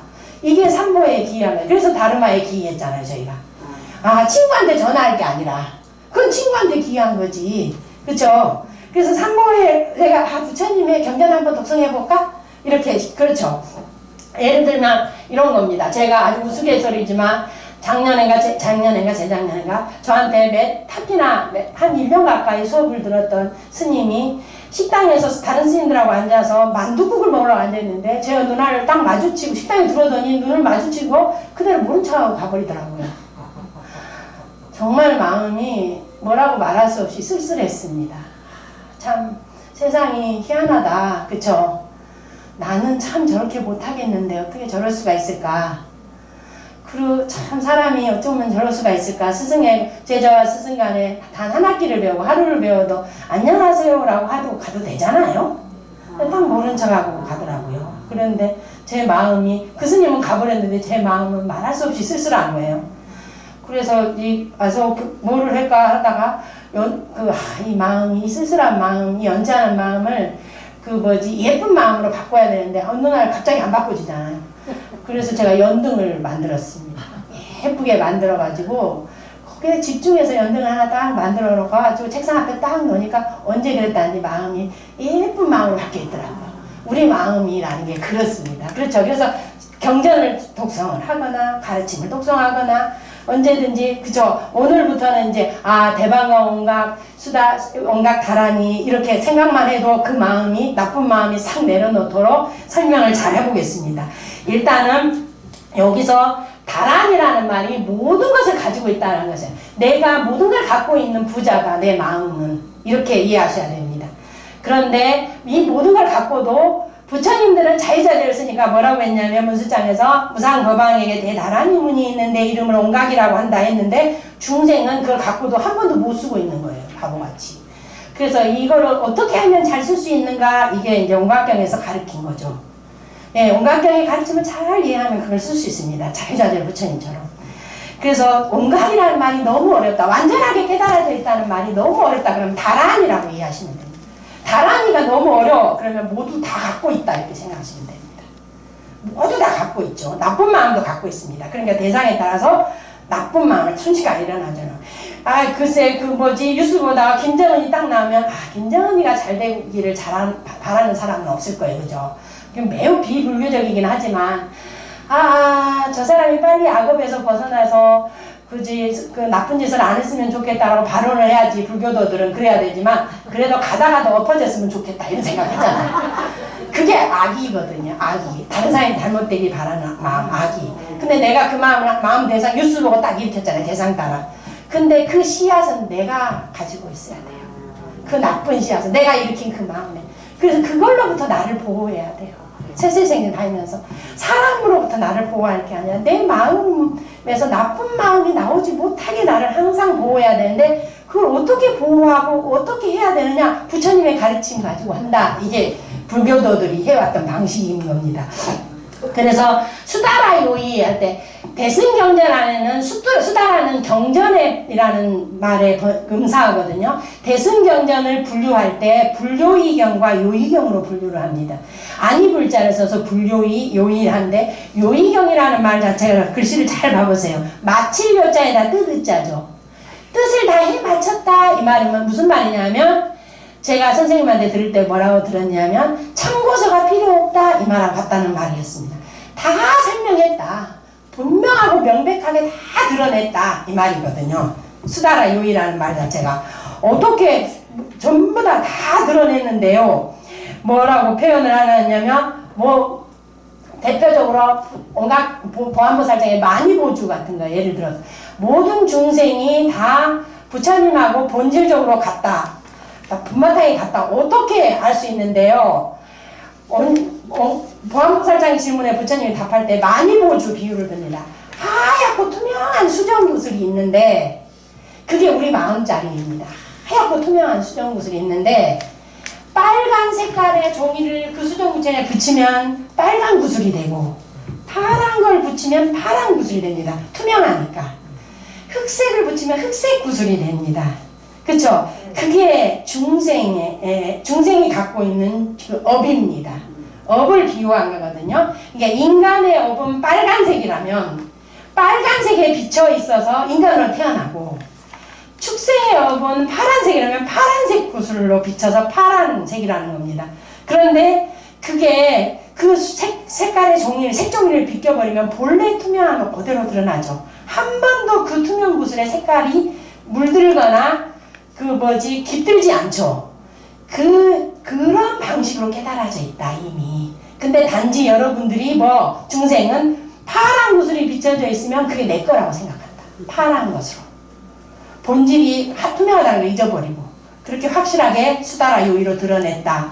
수다라 요의라는 말 자체를 너무 어려우면 이제 그만해야 되는 거죠. 스님이 1시간만 하라고 하지 항상. 그쵸? 네, 본인이 보살님 움직이시네. 그쵸? 그만하라고 움직이시는 거죠. 네, 다리 뻗으셔도 돼요. 힘드시면. 부처님 앞에서는 뻗어도 돼요. 신장님 앞에서는 조심해야 되지만. 그쵸? 부처님 앞에서는 괜찮습니다. 그러거든요. 네, 지나가세요. 지나가셔도 돼요. 지나가셔도 되는데, 그러려고 지나가시려고 하구나. 수다라 요이란 말 자체는 모든 중생이 부처님처럼 깨달아져 있다라는 것은 틀림없다. 이거는 다른 설명이나 사족을 붙일 필요는 없다. 이 말이 수다라 요이의 뜻입니다. 부처님처럼 완전하게 깨달아져 있다라는 것은 그 수다라 요이다. 이 말 자체가 다른 사족이 필요 없다. 설명할 필요가 없다. 어떻게 중생이 그러면은 깨달아져 있다. 모두 부처님처럼 깨달아져 있는데요. 만유보주 비유처럼. 그 다음에 이제 금강장장에 금비유가 나오죠. 뭐라고 했냐면 중생은 광석에 박힌 금이라는 겁니다. 광석 안에 큰 돌덩이 안에 금이 막 박혀 있습니다. 그래서 그 금을 쓰려고 하면 우리가 어떻게 합니까? 용광로에 집어넣어야 되잖아요. 용광로에 딱 집어넣었더니 금만 딱 나오죠. 그게 이제 용광로에 집어 들어가는 과정이 수행입니다. 그러니까 그 광석에 박혀있는 금이 중생의 마음에 있는 부처님 마음입니다. 어쩌다 하나씩 송송송 박혀있잖아요. 그리고는 탐진치라는 거 하는 쓸데없는 번뇌가 광석이 아주 그걸 에워싸여가지고 금이 제 역할을 못하고 있잖아요. 그거를 수행을 통해서 용광로에 싹 들어갔다 나오면 순금만 나왔는데 금은 재련을 통해서 금이 된 게 아니라 본래 금이었다 이렇게 표현한 게 모두가 본래 부처라는 뜻입니다. 그래도 반드시 용광로를 거쳐야 됩니다. 쓰려고 하면. 그런데 그럼 용광로를 왜 거쳐야 되는데요? 쓸모없는 거 떼내려고. 용광로 들어갔더니 가짜는 다 없어져 버리잖아요. 진짜 금만 쏙 나오잖아요. 그게 수행이라 이 말입니다. 온각이라는 말 자체가 다른 말로 하면 다란이고 다른 말로 하면 수다라 요입니다. 틀림없이 그대로 부처다. 이거는 바뀔 수가 없는 거다. 수다라 요이. 다른 사족도 필요 없다. 확실하게 드러났다. 누구든지 확인 가능하다. 이게 이제 수다라 요이라는 뜻입니다. 그 다음에 비밀왕 삼매이다 이렇게 대표했는데 이 비밀왕 삼매는 왜? 비밀왕하고 같은 말이 신통대강명장하고 동의합니다. 비밀스럽다는 것은 안 보인다는 뜻이잖아요. 눈에 보이는 걸 비밀이라고 하지 않잖아요. 속닥속닥 하잖아요. 아무도 모르게 비밀. 그죠? 이게 창고에 들어있다 이 말하고 같습니다. 우리 마음이 아주 비밀스럽습니다. 근데 그 중에 왕이다 이 말이잖아요. 그 다음에 삼매 이렇게 표현돼 신통대강명장 삼매에서 설한 가르침이다. 이 말을 다른 말로 바꿔서 비밀왕 삼매이다 이렇게 이름을 붙였습니다. 신통대강명장 삼매에서 설한 가르침이잖아요. 이 가르침이. 그래서 그 말을 다른 말로 표현하면 그거다. 그리고 실제로는 이 신통대강명장의 삼매에 반응해서 그것을 인연으로 해서 사마타 수행을 하거나 사마발자 수행을 하거나 선나 수행을 하는 방식으로 우리가 본래 깨달아져 있는 이 완전하게 깨달아져 있는 이 자리에 수순하고 이걸 갖다 쓸 수 있습니다. 그래서 그걸 온각경에서 온각수순이라는 표현을 쓰죠. 그래서 위도자재장에서도 그걸 설명하고 변음장에서도 그걸 설명하고 온각장에서도 그걸 설명하잖아요. 그러니까 이름을 다른 말로 바꾸면 이 온각에 수순하는 방식, 부처님이 부처님 마음을 쓰는 방식, 중생이 부처님 마음을 쓰는 방식, 보살이 부처님 마음을 쓰는 방식, 이거는 그 마음자리는 똑같은데 쓰는 방식에 따라서 자유자재로 이거를 하는데 도저히 눈으로 확인할 수 없을 만큼 비밀스럽게 움직이더라. 이게 비밀왕 삼매라는 기본 뜻입니다. 그래서 온각 다란이하고 수다라 요이하고 비밀왕 삼매하고 같은 말이구나. 그 다음에 열애 결정 경계는 두 가지의 번역이 가능합니다. 이게 열애로서 결정된 경계라고 번역도 되고 열애들이 결정한 경계 이렇게도 번역입니다. 열애로서 결정된 경계 이 말은 내가 부처님으로서 부처님과 동일하다라는 방식에서 이미 나중에 수행을 통해서 얻는 날이나 이미 결정되어 있다. 이거는 바뀌지 않는다. 내가 부처님하고 본질적으로 같다라는 것은 바뀔 수가 없다. 이게 열애로서 결정된 경계다 이 말하고 같습니다. 그 마음자리가 경계입니다. 마음을 지칭하는 겁니다. 전부 다. 그 다음에 열애들이 결정한 경계다 이 말은 부처님들이 이미 이 수행을 통해서 다 경험을 해보고 아 이건 틀림없이 바뀔 수 없는 모든 중생이 부처님 마음과 동일한 마음을 가지고 있고 그것이 바로 지금 부처님이라는 뜻에서 한 번도 바뀔 수가 없는 결정된 사실이다. 이 말이 열애들이 결정한 경계이다. 이런 뜻입니다. 그리고는 이게 지금 사실은 그걸 어떻게 확인할 수 있는데 청정회장에서 범부의 수승각성, 보살 미입지자, 이입지자 수승각성, 열애의 수승각성 네 가지 수승각성을 설합니다. 이 말이 무슨 말이냐면 부처님 마음은 부처님만 쓸 줄 알았더니 중생도 부처님 마음에 수승해서 쓸 때가 있더라는 거죠. 청정일장에서 아마 이미 들으셔서 아실 거예요. 무슨 말이냐면 중생은 부처님 마음을 언제 쓸 수 있고 부처님 내 마음을 내가 가지고 있다는 걸 언제 알아차릴 수 있는데요. 청정일장에 의거하면 경전의 가르침을 스승에게 끝없이 듣고 머릿속으로 이해하는 순간입니다. 그래서 아 내가 이거를 따라 수행을 하면 부처님처럼 깨달을 수 있겠다는 딱 확신이 생겨서 움직이지 않는 상태입니다. 그게 흔들리지 않습니다. 그래서 세간의 시시비비 이런 건 따질 시간이 어디 있습니까? 세간은 본래 그렇게 생겼습니다. 그 시시비비를 가로놓으면 세상이 다 해결될 줄 알았더니 또 다른 시시비비가 걸려 있습니다. 그러니까 이것만 해결하고 내가 공부하려고요. 아니 이것만 해결하려고 늙어가지고 이제 코앞에서 저승사자가 앞에 앉아서 기다리고 있습니다. 네, 세상에 어리석은 사람들이 세상의 시시비비를 가리면서 세월 낭비하는 겁니다. 그 시간에 모여 앉아가지고 부처님 공부를 해야 되는데 부처님 공부가 되게 어렵습니다. 전 사실 그래서 당진이라는 도시에서 상준 스님이 여기 총론에 왔다 갔다 하지 마시고 여기서 일주일에 3번, 4번씩 법회를 열면서 온갖경을 상설적으로 설하고 이렇게 하면은 충청도 전체 사람들에게 큰 영향을 미치고 부처님의 가르침을 펼 수 있다라고 생각하고 정말 좋겠다는 생각을 합니다. 그런데 참 구부두고라고 구하면 얻지 못하는 고통이 툭이나 있는 것처럼 그런다고 해서 포기할 수는 없죠. 틈틈이 하면 되죠. 일요일마다 모여가지고 매주 해달라고 조르면 됩니다. 그쵸? 조르면 그리고 사람이 아까 그랬죠. 마음이 대상 따라 일어난다. 늘 법문을 들으면 그게 따라서 하게 됩니다. 처음에 흉내내다가 어느 날 내거 됩니다. 다 들어야 됩니다. 그래서 범부의 수승각성 얘기할 때 부처님하고 동일한 마음을 내가 가지고 있다는 것을 스승에게 듣고서 확신이 생길 때 그것은 부처님 마음하고 상응해서 일어난다는 겁니다. 부처님 마음하고 상응해서 그래서 청정한 법계정이라는 표현을 하거든요. 법계정이라는 것은 부처님들만 있는 줄 알았더니 나도 있고 내 가족에게도 있고 심지어 개미 모기 파리에도 있고 우리 집에 개에게도 있고 다 있구나. 이거를 어떻게든 써봐야 되겠다. 이 아까운 걸 내가 가지고 평생 못 써보고 죽을 수는 없지. 평생 죽는 것만이라 억울하지 않지. 세세생생 생사윤회를 할 수는 없지. 이 아까운 거 한번 써봐야 되겠다. 그 아까운 마음이 도대체 뭔데요? 무량한 지혜와 자비입니다. 부처님은 무량한 지혜와 자비를 일으키거든요.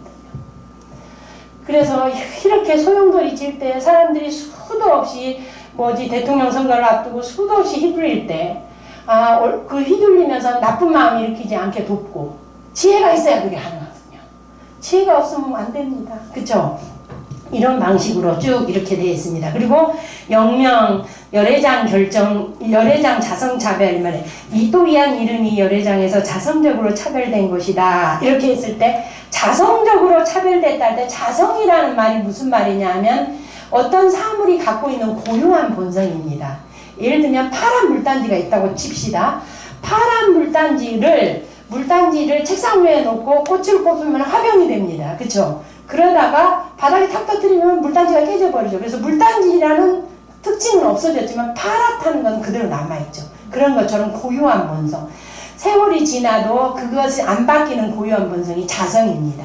더 이상 쪼개질 수 없는 시루한 것이라고 보거든요. 그래서 자성적으로 말하면 본질적으로 고유하게 갖고 있는 것들로서 차별되었다. 이 말하는 열애장이라는 것은 장이 어머니 자궁을 가리킵니다. 그래서 창고장자가 아니라 어머니 자궁에 열애가 딱 부처님이 잉태되어 있는 상태를 열애장이라고 합니다. 이거를 뭐라고 표현하면 우리 중생을 표현하는 표현입니다. 현재 미래의 부처님이니까 우리가 미래에 붙다라는 말은 아직 어머니 뱃속에 있다는 뜻입니다. 아직 태어나면 부처님으로 이제 태어날 거잖아요. 그쵸? 그런데 아직 뭐 때문에 태장이라는 어머니 자궁 속에 갇혀 있어서 부처님 열애로 태어날지 출현을 못하니까 부처님 마음을 못 쓰고 있는 겁니다. 그 표현을 해서 열애장인데 그 가운데 자성적으로 본질적으로 차별지어졌다 이 말은 특별하다 이 말입니다. 여기서 차별은 아주 특별한 거다. 한 번도 바뀌지 않는 특별한 그 자체다. 이런 표현인데 여기서 무슨 말인지 오늘 들었는데 어벙벙해서 어려워 죽겠네 그러면 온각만 기억하셔도 됩니다. 온각이라서 완전하게 깨야겠다. 다란이만 기억하셔도 됩니다. 다란이가 모두 다 갖고 있다는 뜻이잖아요. 수다라 요의가만 가지고 있어도 됩니다. 모든 내가 부처님처럼 깨달아져 있다는 것은 수다라 요의라는 거예요. 그것은 명백하게 드러나 있다는 겁니다. 어떻게 드러나 있는데 그렇게 모자라고 중생같이 그 중생스러운 짓을 하다가도 언제 그러든지 선뜻 부처님처럼 지혜로울 때가 있고 선뜻 부처님처럼 자비로울 때가 있다니까요. 그런 거 보면은 아주 그 증거가 명백합니다. 수다라 요의라는 게.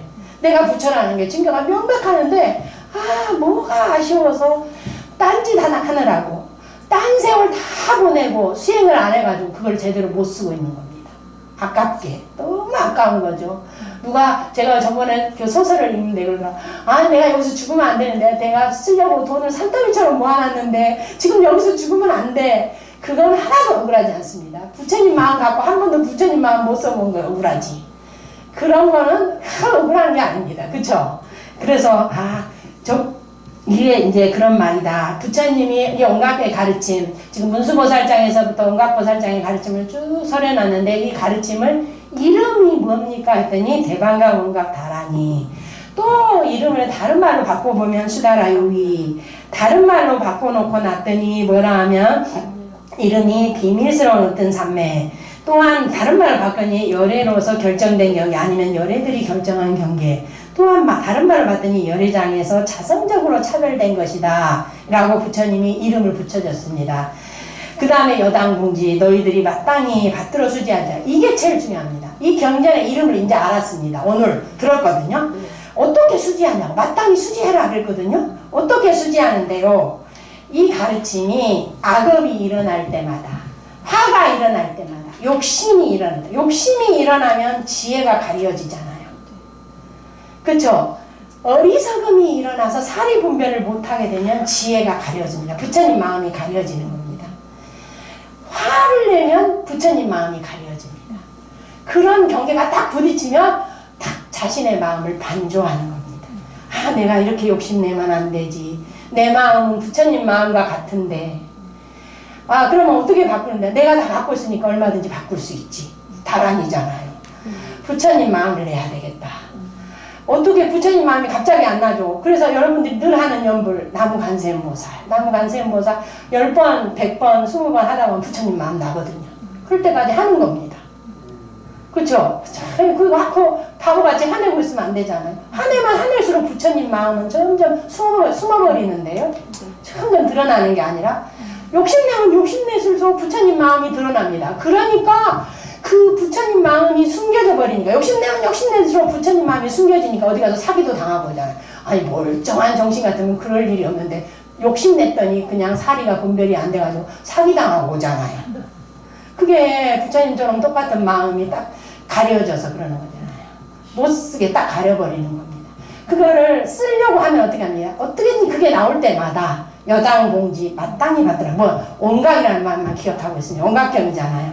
이 온각경이 가리키는 말, 내가 원래 부처님하고 갔다는데 그럼 부처님하고 갔다는 게 뭐지? 문수보살장에서 허공성과 같다고 합니다. 허공은 누구나 보이죠. 허공성과 같다. 허공의 상태하고 똑같다. 허공을 보시면 얼마나 자유자재한지 알 수 있습니다. 어떻게 아는데? 내 뱃속에도 허공이 들어있습니다. 내 입안에도 허공이 들어있죠. 내 위장에도 배고프면 허공이 들어있잖아요. 그죠? 예. 그리고 이 법당 안에도 허공이 들어있죠. 또 나가면 저 법당 여기도 있죠. 이런 식으로 삼천대천세계에 가득 허공이 10억 개 이상의 허공이 있고 우주 막 가득히 있잖아요. 우리 마음이 총다란이라는 마음이 그렇게 막 펼쳐져 있는데 허공의 자취를 남겨보시보세요. 새가 날아가는데 허공을 자유자재로 날아가는데 자취가 없잖아요. 그게 허공과 같은 깨달음의 상태라고 비유하고 있습니다. 그러니까 살아갔어. 100년을 살았는데 이 사람이 아무런 상을 내지 않아서 그 사람이 지어놓은 공덕만 산더미처럼 있지 그 사람의 자취가 하나도 없는 겁니다. 이게 부처님들의 마음이고 부처님들의 세계라는 거죠. 예. 아니 무슨 요즘은 새삼스럽게 뭐 이것저것 남기고 한다고 하지만 그건 후세에 남기고 후세의 사람들이 거울로 삼기 위해서 남기는 거지. 요즘 스님들은 아직 돌아가시지도 않았는데 자신의 일대기를 쓰고 그런다니까요. 살다가 그런 황당한 일은 하면 안 되잖아요. 그거는 후세의 몫이잖아요. 그쵸? 진짜 부처님처럼 살고 부처님 마음을 썼다라는 증거가 어떻게 했냐. 그 사람이 가고 났는데 향기만 남아있고 아무런 자취가 없다. 마치 새가 허공을 날아가는데 허공은 분명히 날아갔어요. 근데 자취가 없잖아요. 그쵸? 그런데 그리고 허공에 수도 없이 구름이 꼈다 모르겠다 하지만 허공이 한 번도 허공성이 한 번도 바뀐 적이 없잖아요. 그 자리에 그대로 있잖아요. 그래서 보현장에서 그러거든요. 중생의 종종 하나가 모두 계생열의 온갖것입니다. 모두 온갖의 그 오명한 마음에서 중생의 갖가지 어리석음으로 인한 생사윤회가 벌어졌다 이 말이거든요. 그런데 뭐라고 표현하냐면 마치 허공꽃이 허공에 의지해서 있는 것처럼 이렇게 표현해요. 허공꽃이라는 것은 원래 없는데 눈 뼈는 사람한테 보이는 꽃이거든요. 그게 허공꽃이 없는 것임에도 불구하고 생사윤회가 분명히 없어요. 본래 진실에서는 없는데도 불구하고 허공에 의지하면 있는 거잖아요. 그래서 본래 깨달아져 있는 이 자리만 있는데 왜 탐진치가 일어나서 생사윤회를 계속할까요? 탐진치는 허공꽃과 같은 거잖아요. 그 온갖 묘실에서 의거해서 일어난다 이렇게 표현을 쓰고 있거든요. 그래서 그게 내가 일으킨 이 번뇌가 가짜인데 본래 내 마음의 이 자리가 아닌데 라고 여당공지 마땅히 받들어 수지하라 이 말이거든요. 그렇게 수지하는 겁니다. 이 가르침 다 한마디도 무슨 말인지 모두 안 외워도 돼요. 그런데 경계가 부딪혔을 때 화나려고 딱 할 때 내가 본래 언젠가는 부처님 저 사람이 나를 이렇게 연맥이고 나를 이렇게 소년하게 하는데 저게 저렇게 해도 언젠가는 부처가 된다고 하는데 부처한테 욕할 수는 없지라고 돌아서면서 그죠? 돌아서면서 악업을 안 일으켜야 되는 나쁜 마음을 안 일으켜야 되거든요. 그러면서 저게 본래 그 자리는 같다는데 내 스스로 그렇게 받들어 수지하라 이 말이에요. 경계가 부딪히 자식 보고 화날 때 언젠가는 아이고 부처님 우리 부처님 그래서 우리 할머니들이 그냥 아이고 관세음보살님 욕하고 싶을 때 그러잖아요. 이 관세음보살님 하면서 마음에서 갑자기 관세음보살이 생각하면서 요게 그죠? 아이고 우리 관세음보살님 잘도 하지 그러고 등 두드리잖아요. 속으로는 아이고 이렇게 하고 싶은데 그죠? 네. 그렇게 여당공지라는 말을 너희들이 마땅히 받들어 수지하라. 어떻게 수지하냐면 경전을 갖고 책을 갖고 있으라는 뜻이 아니라 내 마음에 이 5개의 명칭 대방강 원각 다라니 수다라 요의 비밀왕삼매 열의 결정경계 열장 자성차변이 5개의 가르침 다 뭐나 복잡해. 아이고 어려워. 그러면 원각만 하나 가지고 원각 이거 가지고 항상 그거를 거울로 삼아서 그게 내 마음의 거울로 항상 내 지금 현재 일으키는 마음을 비추어야 돼. 그걸 반조라고 해요. 돌이켜서 비춘다고. 반조해야 돼. 부처님 가르침을 왜 배우느냐 하면 반조화해야 됩니다. 항상 가르쳐서 그 가르침을 애워서 어디다 쓰냐? 내 마음을 비추려고. 비춰야 됩니다. 거울처럼 항상 비춰야. 그래서 애성현의 글을 왜 우리가 배웁니까? 애성현의 글을 배워서 내 마음이 잘못됐을 때 비추어서 교정하려고. 교정해야 되잖아요. 비추는 거울이 돼야 돼요. 이게 이 가르침이 비추는, 자신의 마음을 비추는 거울이 되면 언젠가는 부처님이 된다는 거거든요. 그래서 그게 1단계는 이거 하고 2단계는 이거 하고 3단계는 이거 하고 4단계는 이라, 이것이 사족입니다. 상황에 따라서, 인연 따라서 사는 곳이 다 다르고 마음 쓰는 게 다르고 보는 대상이 다 다를 거거든요. 누군가는 하루 종일 짜증나는 것만 봐야 되는 사람이 있고, 누군가는 하루 종일 기뻐가지고 탐욕이 일어나는 것만 봐야 되는 사람이 있고, 그래서 적용하는 것마다 다 다를 텐데, 일단은 부처님이 번뇌는 안 좋다고 하니까 번뇌가 일어날 때마다 이거를 거울로 삼아야 되겠다. 이게 진짜 부처님이 말하는 겁니다. 그렇게 해서 거울로 삼는 사람들은 어떻게 하겠습니까? 매양 하는 어떤 말을 하든지 어떤 행동을 하든지 어떤 생각을 하든지 선업을 짓게 되겠죠. 그러니까 선업의 결과는 뭡니까? 공덕입니다. 그래서 명칭을 받들어 수지하는 것이 공덕을 짓는 거하고 같기 때문에, 그리고 그 자체가 공덕이기 때문에 공덕으로서 그 명자를 묻는구나 라고 부처님이 답하신 겁니다. 아시겠죠? 여당봉지가 당연히, 여당봉지는 이 가르침이 갖고 있는 공덕이 내가 그대로 실천함으로써 그대로 내가 가질 수 있는 거거든요. 갖들어 수지하니까. 이게 그 말씀입니다. 선남자야 이 경은 유현 열의 경계, 선남자 이 가르침은 오직 열의 경계만 드러낸 것이고 오직 붓다이신 열애만이 모두 다 설명할 수 있는 것이다. 이렇게 표현하면서 다시, 만약에 보살들과 말세 중생들이 이것을 의지에 수행한다면, 즉 이러한 방식으로 지금 여당공지 하는 이 방식으로 뭐합니까? 온각에 수순한다면, 온각이라는 것은 우리 마음자리, 그 자리잖아요. 원래 깨달아져 있는 자리에 수순한다면, 그죠? 그 뭐라고 얘기합니까? 점차로 증진하여 불지에, 지어불지, 부처님의 지위에 도달할 것이다. 이렇게 돼 있죠. 그래서 누구나 부처님처럼 깨달을 수 있다. 이거거든요.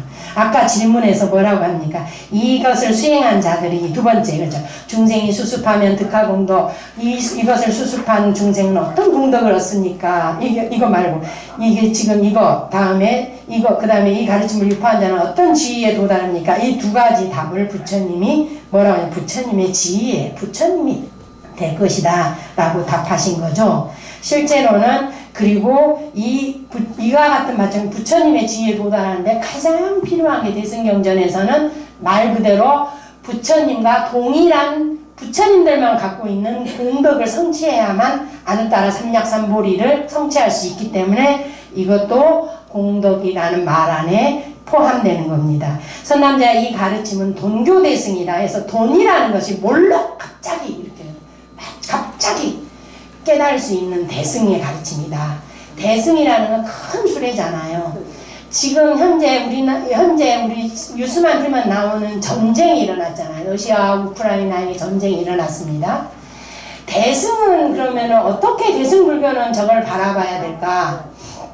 대승불교도의 입장에서는 어느 한쪽을 편을 드는 건 대승이 아닙니다. 가해자도 피해자도 둘 다 양쪽에 균형적인 시각을 가지면서 그들 모두가 악업에서 벗어나게 할 수 있는 최고의 방편이 대승적 방편입니다. 만약에 피해자 편만 든다면 이 전쟁이 끝날 수는 없거든요. 끝나야 되잖아요. 가해자의 입장도 고려하고 피해자의 입장도 고려해서, 그 다음에 불교적인 방식으로 봤을 때는 업의 법칙의 측면에서 가해자가 가장 혹독합니다. 가해자는 인과법에 따라서 나중에 헤아릴 수 없는 고통스러운 과보를 받을 거거든요. 그래서 대승보살들은 그 가해자가 가해를 하기 전에 어떻게든지 막으려고 대승초기경전에서 가해하지 못하도록 죽이는 사례도 나타납니다. 예, 그렇게 할 정도로 극진적인 사례도 나타나는데요. 한국 불교는 대승불교잖아요. 대승불교는 자식들 키워봐서 다시 아시잖아요. 사건이 생길 때 양쪽의 가해자 피해자의 균등한 시선을 갖추는 자가 지혜로운 자지, 어느 한쪽을 편드는 것은 결코 두 측 모두의 만족을 이끌어낼 수 없습니다.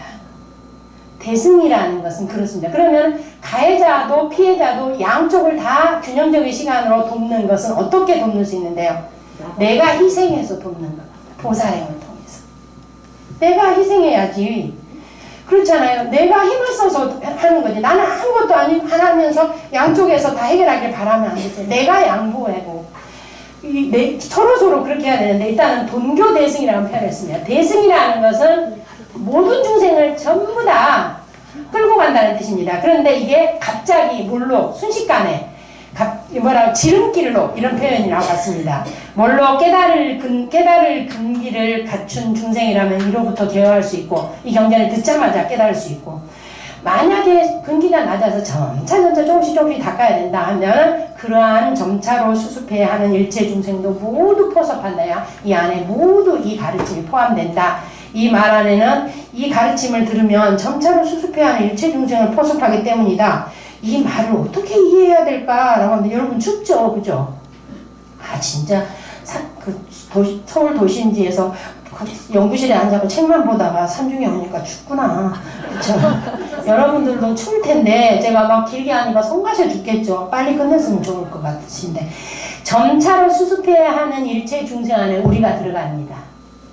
이 안에 이 가르침 안을 들으면 뭐냐면, 나도 이걸 열심히 하면 이 안에 포섭되니까 분명히 깨달을 수 있겠구나 하고 믿음을 일으켜야 됩니다. 이 구절을 읽을 때 나도 되는구나, 나도 된다고 하네, 이렇게, 그쵸? 비유하면 마치 뭐냐면, 실개천도 큰 바다를 이룰 수 있는 거는 실개천도 사양하지 않아서 그렇다. 이 말을 잘 이해하셔야 돼요. 대승은 그런 거죠. 비유하면 실개천도 사양하지 않는 큰 바다처럼 이에 모기와 깔딱이, 야수라까지도 그 물을 마신다면 모두 충만할 것이다. 선남자여, 가령 어떤 사람이 순수한 칠보로서 삼천대천세계에 가득 쌓아놓고서 그것으로 보시한다고 하더라도 어떤 사람이 이 경전의 이름과 한 구절의 의미를 듣는 것만 못하리라. 아까 말한 5가지 이름, 그 다음에 한 구절, 언각이라는 한 구절, 그것만 못할 것이다. 왜냐하면 그거하고 상관없습니다. 그렇죠? 예, 상관없습니다.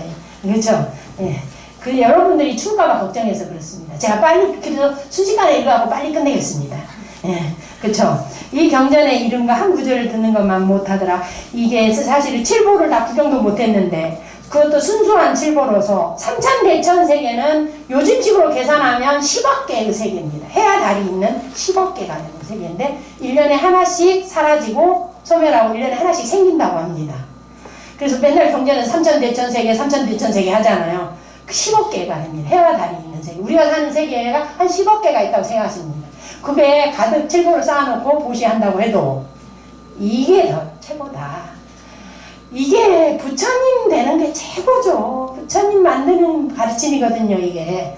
그 다음에 선남자여, 가령 어떤 사람이 백천항하사 중생을 교화하여 그들이 아라한가를 증득하더라도, 어떤 사람이 이 아라한가는 소승적 깨달음입니다. 이 경전에서 분별된 반개송을 설명하는 것만 못합니다.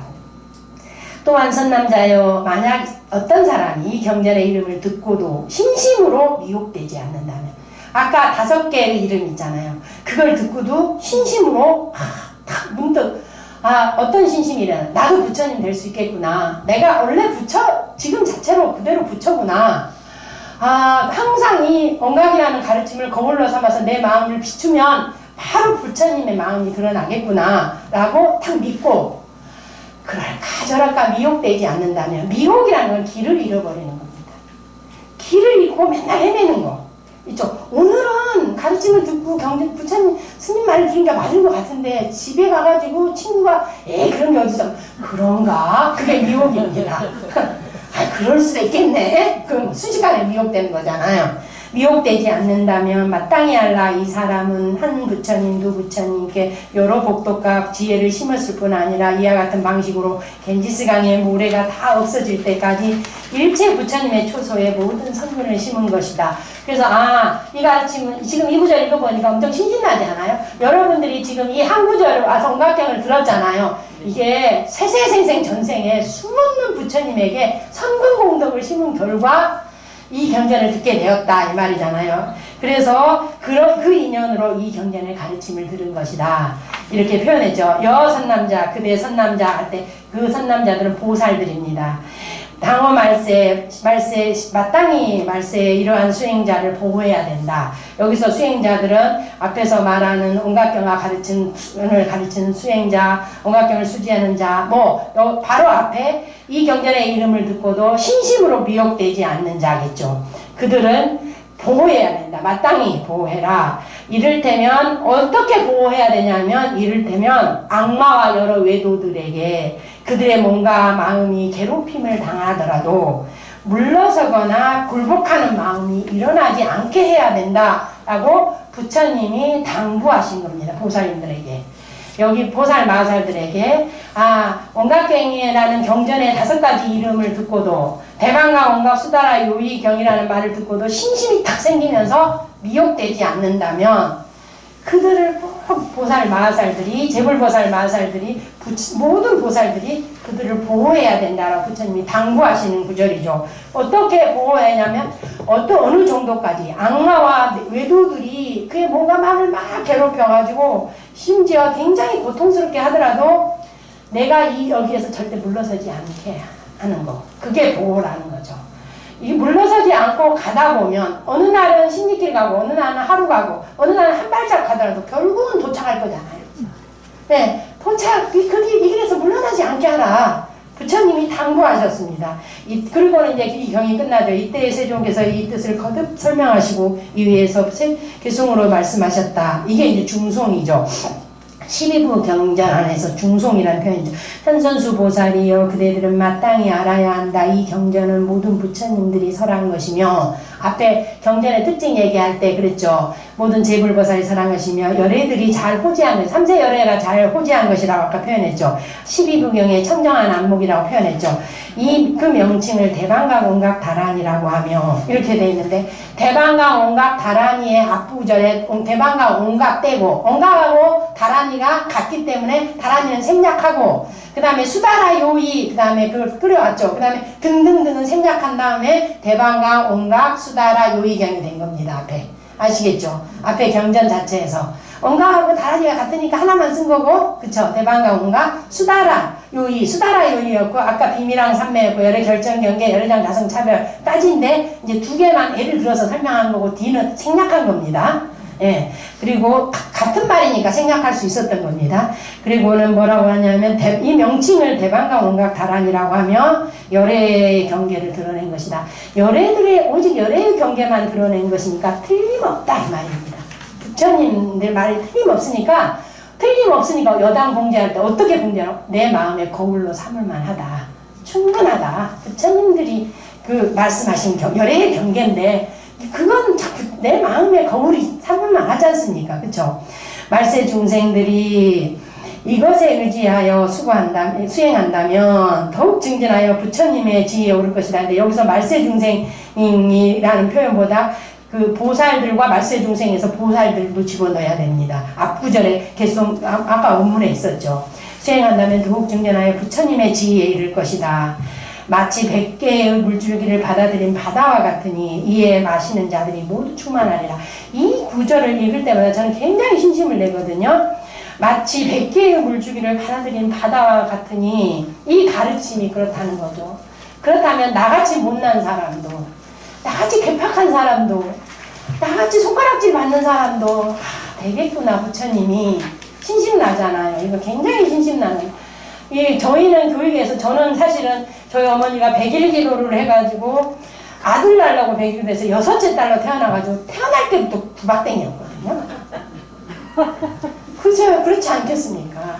저희 할머니가 정말 어머니가 제가 12시 5분에 태어났는데 예전에는 5를 불었다 그러고 하고 정어 부는 소리가 있었다 하더라. 태어나자마자 탯줄도 안 잘라주고 가버리셨대요. 딸 낳았다고 또. 그렇게, 그래서 태어날 때부터 구박댕이었습니다. 그래서 항상 그 여자는 안 돼. 여자니까 양보해야지. 저희 할머니가 건불 같은, 건불이라고 표현했어요. 제가 건불이 뭔데라고 물어봤다가 뒤지게 혼났거든요. 건불은 불쏘시개인데 아무런 소용이 없게 호로록 타버리는 거래요. 그 아버지 등골 빼는 딸들, 이런 소리를 늘 하셨어요. 그런데 그 말을 어린 마음이니까 스펀지처럼 받아들이잖아요. 그래서 스스로가 항상 위축이 되는 거예요. 어딜 가든지 위축이 되고, 먼저 하세요. 이렇게 되고, 제가 할게요. 안 되고, 아이고, 제가 어떻게 하겠습니까? 이렇게 되고, 이렇게 되다가 경전에 출가를 해서 부처님이 될 수 있다. 인간으로서 가장 최고의 인간이 될 수 있다. 이 말이잖아요. 부처님이 될 수 있다는 말은. 나도 될 수 있구나. 여자여도 될 수 있구나. 이게 제 생각을 크게 깨우쳤습니다. 여전히 지금도 한국 불교에서는 비구니 스님이니까 안 되고, 비구니니까 이것도 안 되고 저것도 안 된다고 하지만, 그거는 세간적인 일이고, 세간에서는 안 해도 됩니다. 깨달을 수 있는데, 공부도 할 수 있고, 수행도 할 수 있습니다. 우리는 다들 할머니 세대이시니까 다들 여자니까 안 된다는 것에 위축되고 그런 교육을 받아왔거든요. 그리고 아까 얘기했죠. 마음이 대상 따라 움직인다고. 마음이 대상 따라 일어나니까 늘 들은 말을 내 걸로 삼습니다. 어느 날. 늘 그래서 자식한테 좋은 말을 해야 됩니다. 나쁜 말을 하면 어느 날 그게 나라고 받아들이게 됩니다. 그렇죠. 마음이 대상 따라 일어나니까. 늘 그렇죠. 아이고 부처님, 아이고 우리 박사님 어느 날 박사님 되는 것처럼 그게 마음이 대상 따라 일어나거든요. 그래서 100개의 물주기를 받아들인 바다가 같다. 이 가르침이 그렇다는 거잖아요. 그러면은 그 100개의 물줄기 실개천의 하나 부분, 어느 한 부분일 수도 있잖아요, 제가. 그런데 그걸 받아준다는 거예요. 이 가르침 안에서 받아준다는 거예요. 그러면 나도 부처님 될 수 있겠구나. 이 가르침 열심히 하면 이게 부처님 될 수 있구나. 신심납니다. 그래서 이런 구절 읽을 때 제가 마시는 자들이 모두 충분하니라. 이렇게 누구든지 깨달을 수 있다. 이 말이거든요. 이게 평등법회잖아요. 누구든지 깨달을 수 있다. 가령 어떤 자가 7가지 보배로서 삼천대천세계 가득 쌓아두고서 그것으로서 보시하더라도 이 가르침을 들은 것만 못할 것이다. 만약에 어떤 자가 겐지스강의 모래만큼 많은 대중들을 교화하여 모두 아라한과를 성취하게 했더라도 이 가르침에서 반외송을 출연해요. 다른 사람들을 위해 베푼 것만 못할 것이다. 여러분들이 오늘 듣고 난 거를 가족들한테 가서 말하고 친구에게 말하고 그래야 됩니다. 이게 현선수의 의미거든요. 그러면 아이고 제가 무슨 이해도 못하고 말해도 돼요. 이해를 못해도 이해한 만큼 말하면 됩니다. 그러면 상대방이 알아듣습니다. 그래도 모르는 것보다 100번 낫거든요. 단어만 알아도 어때요? 단어도 안 알아도 아는 거거든요.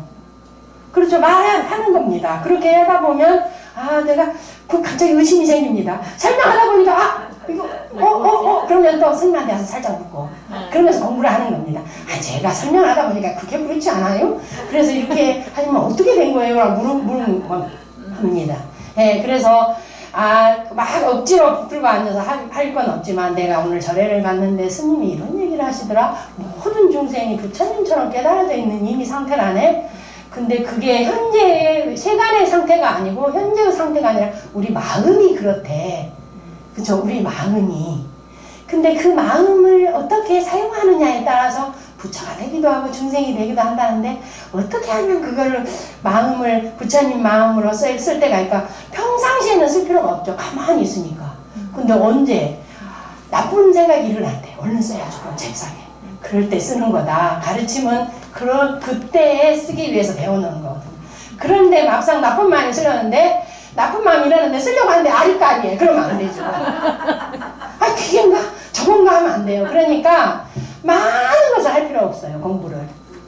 확실한 걸 딱 움켜잡아야 돼요. 그게 지혜로운 자예요. 딱 움켜잡고 자유자재로 써야 돼요. 잘 때도. 편할 때도 말할 때도 그걸 아는 거는 정확하게 알고 아삼삼한 건 다 버릴 줄 알아야 돼요. 그게 지혜로운 사람이에요. 집안 살림도요, 안 쓰는 거 잔뜩 여기저기 다 쌓아놓고, 킹겨로우세요. 사는 것만 폭폭하지. 그거 뭐 공부도 똑같아요. 아는 거는 딱 내가 죽어도, 오늘 당장 죽어도 딱 기억이 나는 게 딱 새겨놓고, 분명하게 해놓고, 모르는 거는 다 몰라도 상관없어요. 예, 그게 부처님 가르치면 딱 한 구절만 알아도 부처가 되는 도리거든요. 오늘 현서주장 배워보니까 그러잖아요. 예, 현서주장 배워보니까 그런데 그걸 어디 가서 내가 몰라서 또 그런가 하고 또 어디 가서 기웃, 저기 가서 또 기웃. 그 시간에 실천하는 게 거울로 삼아서 내 그걸 비추어보고 내 마음을 늘 반주하는 게 그게 부처님 되는 최선의 길입니다. 그래서 지금 이 가르침에 반개성만 출연해 다른 사람을 위해 베푼 것만 못할 것이다. 이걸 가지고 해봐야 됩니다. 아, 부처님들만 하는 거지 내가 하겠어? 아이, 그럼 뭐 있어요. 실천은 제가 해보면 되는 거지. 그쵸? 너희들 10만 보살마사들은 내세의 가르침을 베풀고 수지하여 보호한 그들이 태굴심을 일으키지 않게 해라 라고 개성해서 다시 부처님이 잔소리를 하셨습니다. 그쵸? 다시 걱정이 돼서 또 다시 설명을 하고 또 다시 했습니다. 여기까지가 이제 딱 그 부처님의 가르침을 보고 부처님이 요청하고 부처님이 보살마살한테 말세 중생을 부탁했습니다. 청탁을 했죠. 이후에는 지금 처음에 언각경을 설할 때 10만 보살 마살만 법을 듣고 있었는데 뒤에 보니까 어느새 8만 금강 호법선신들이 다 와서 듣고 있었고 그 다음에 대력기왕 기신의 왕도 듣고 있었고 대범천왕 12천왕들도 천신들의 왕들도 모두 듣고 있었다는 걸 뒷구조를 보면 알 수 있습니다. 이들이 자발적으로 가르침을 듣고 신심이 딱 나서 뒷내용은 신들이 부처님이 부탁한 게 아니라 신들이 자발적으로 저희들이 그렇게 하겠습니다 라고 부처님 앞에 약속하는 구절입니다. 이게 뭐냐면 이때의 법회 가운데 화수금강, 채세금강, 리람파금강, 팔만금강이 있었는데 팔만금강은 어디 계시지? 법당에 가시면 항상 여기 신중단에 계시는 분들이십니다. 모두 그 권속들과 함께 자리로부터 일어나 부처님 발에 정리하고 부처님께 사례어 말하였다. 세존이시여 만약 후말세, 말세 가운데 후말세니까 말세 가운데 저 끝말세네요. 말세라는 것은 기독교에서 말하는 세상이 끝나는 종말 방위하고 다릅니다. 불교에서의 말세는 불교에서는 세상이 끝나는 건 없습니다. 아까 얘기했죠. 삼천대천 세계가 항상 10억 개가 유지되고 있다고. 1년에 하나 소멸하고 1년에 하나 새로 생기지.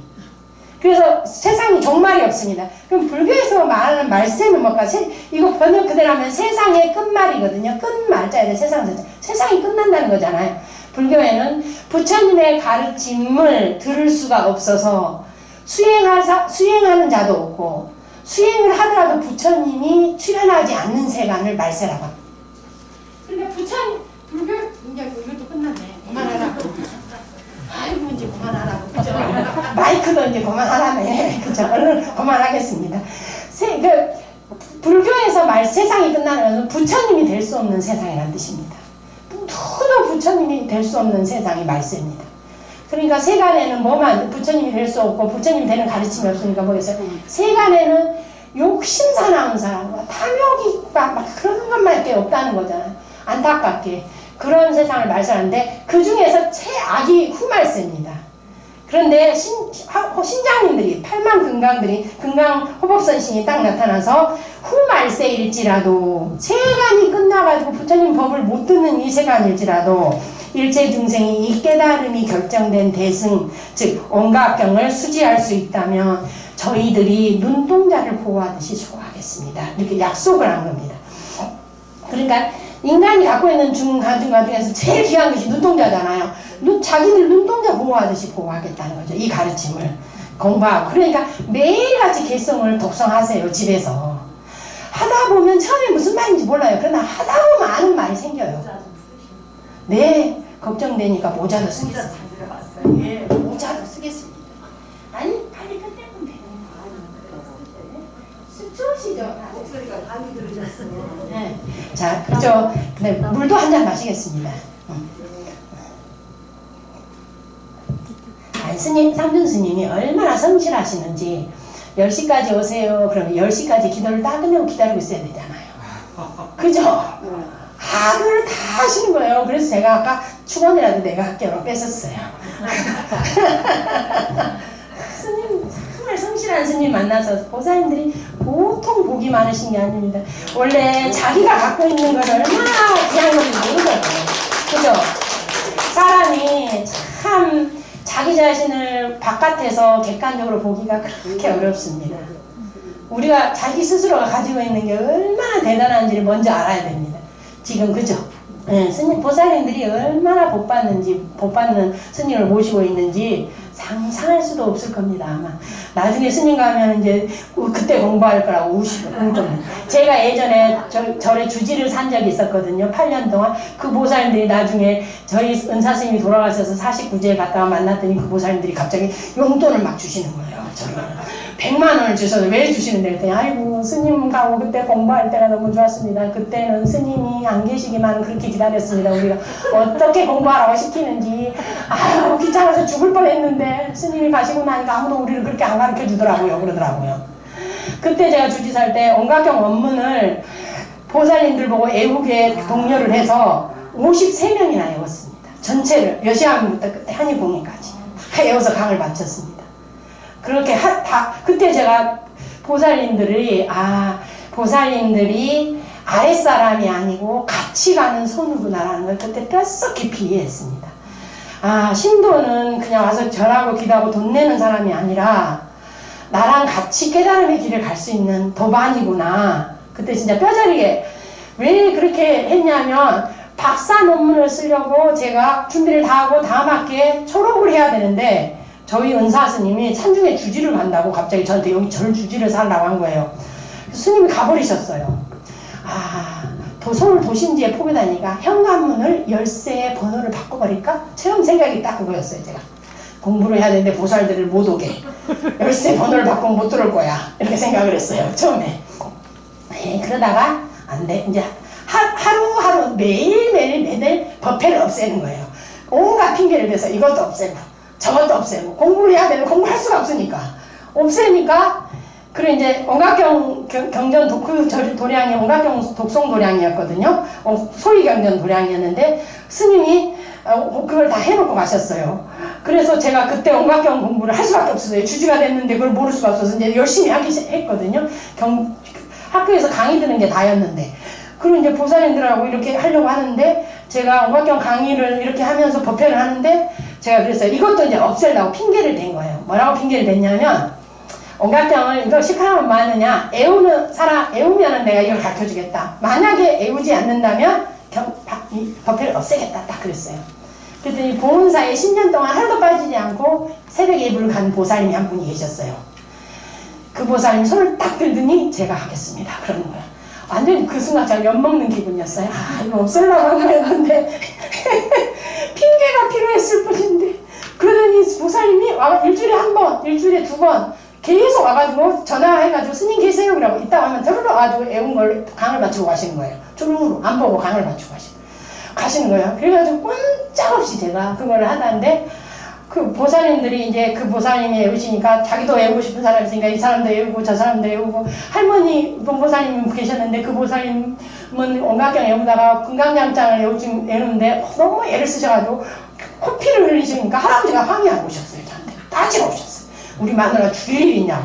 그래서 제가 그만하시면 안 될까요? 그랬더니 보살님 너무 재미져서 너무 재미가 있어서 중간에 못 끊으신대요. 보살님들이.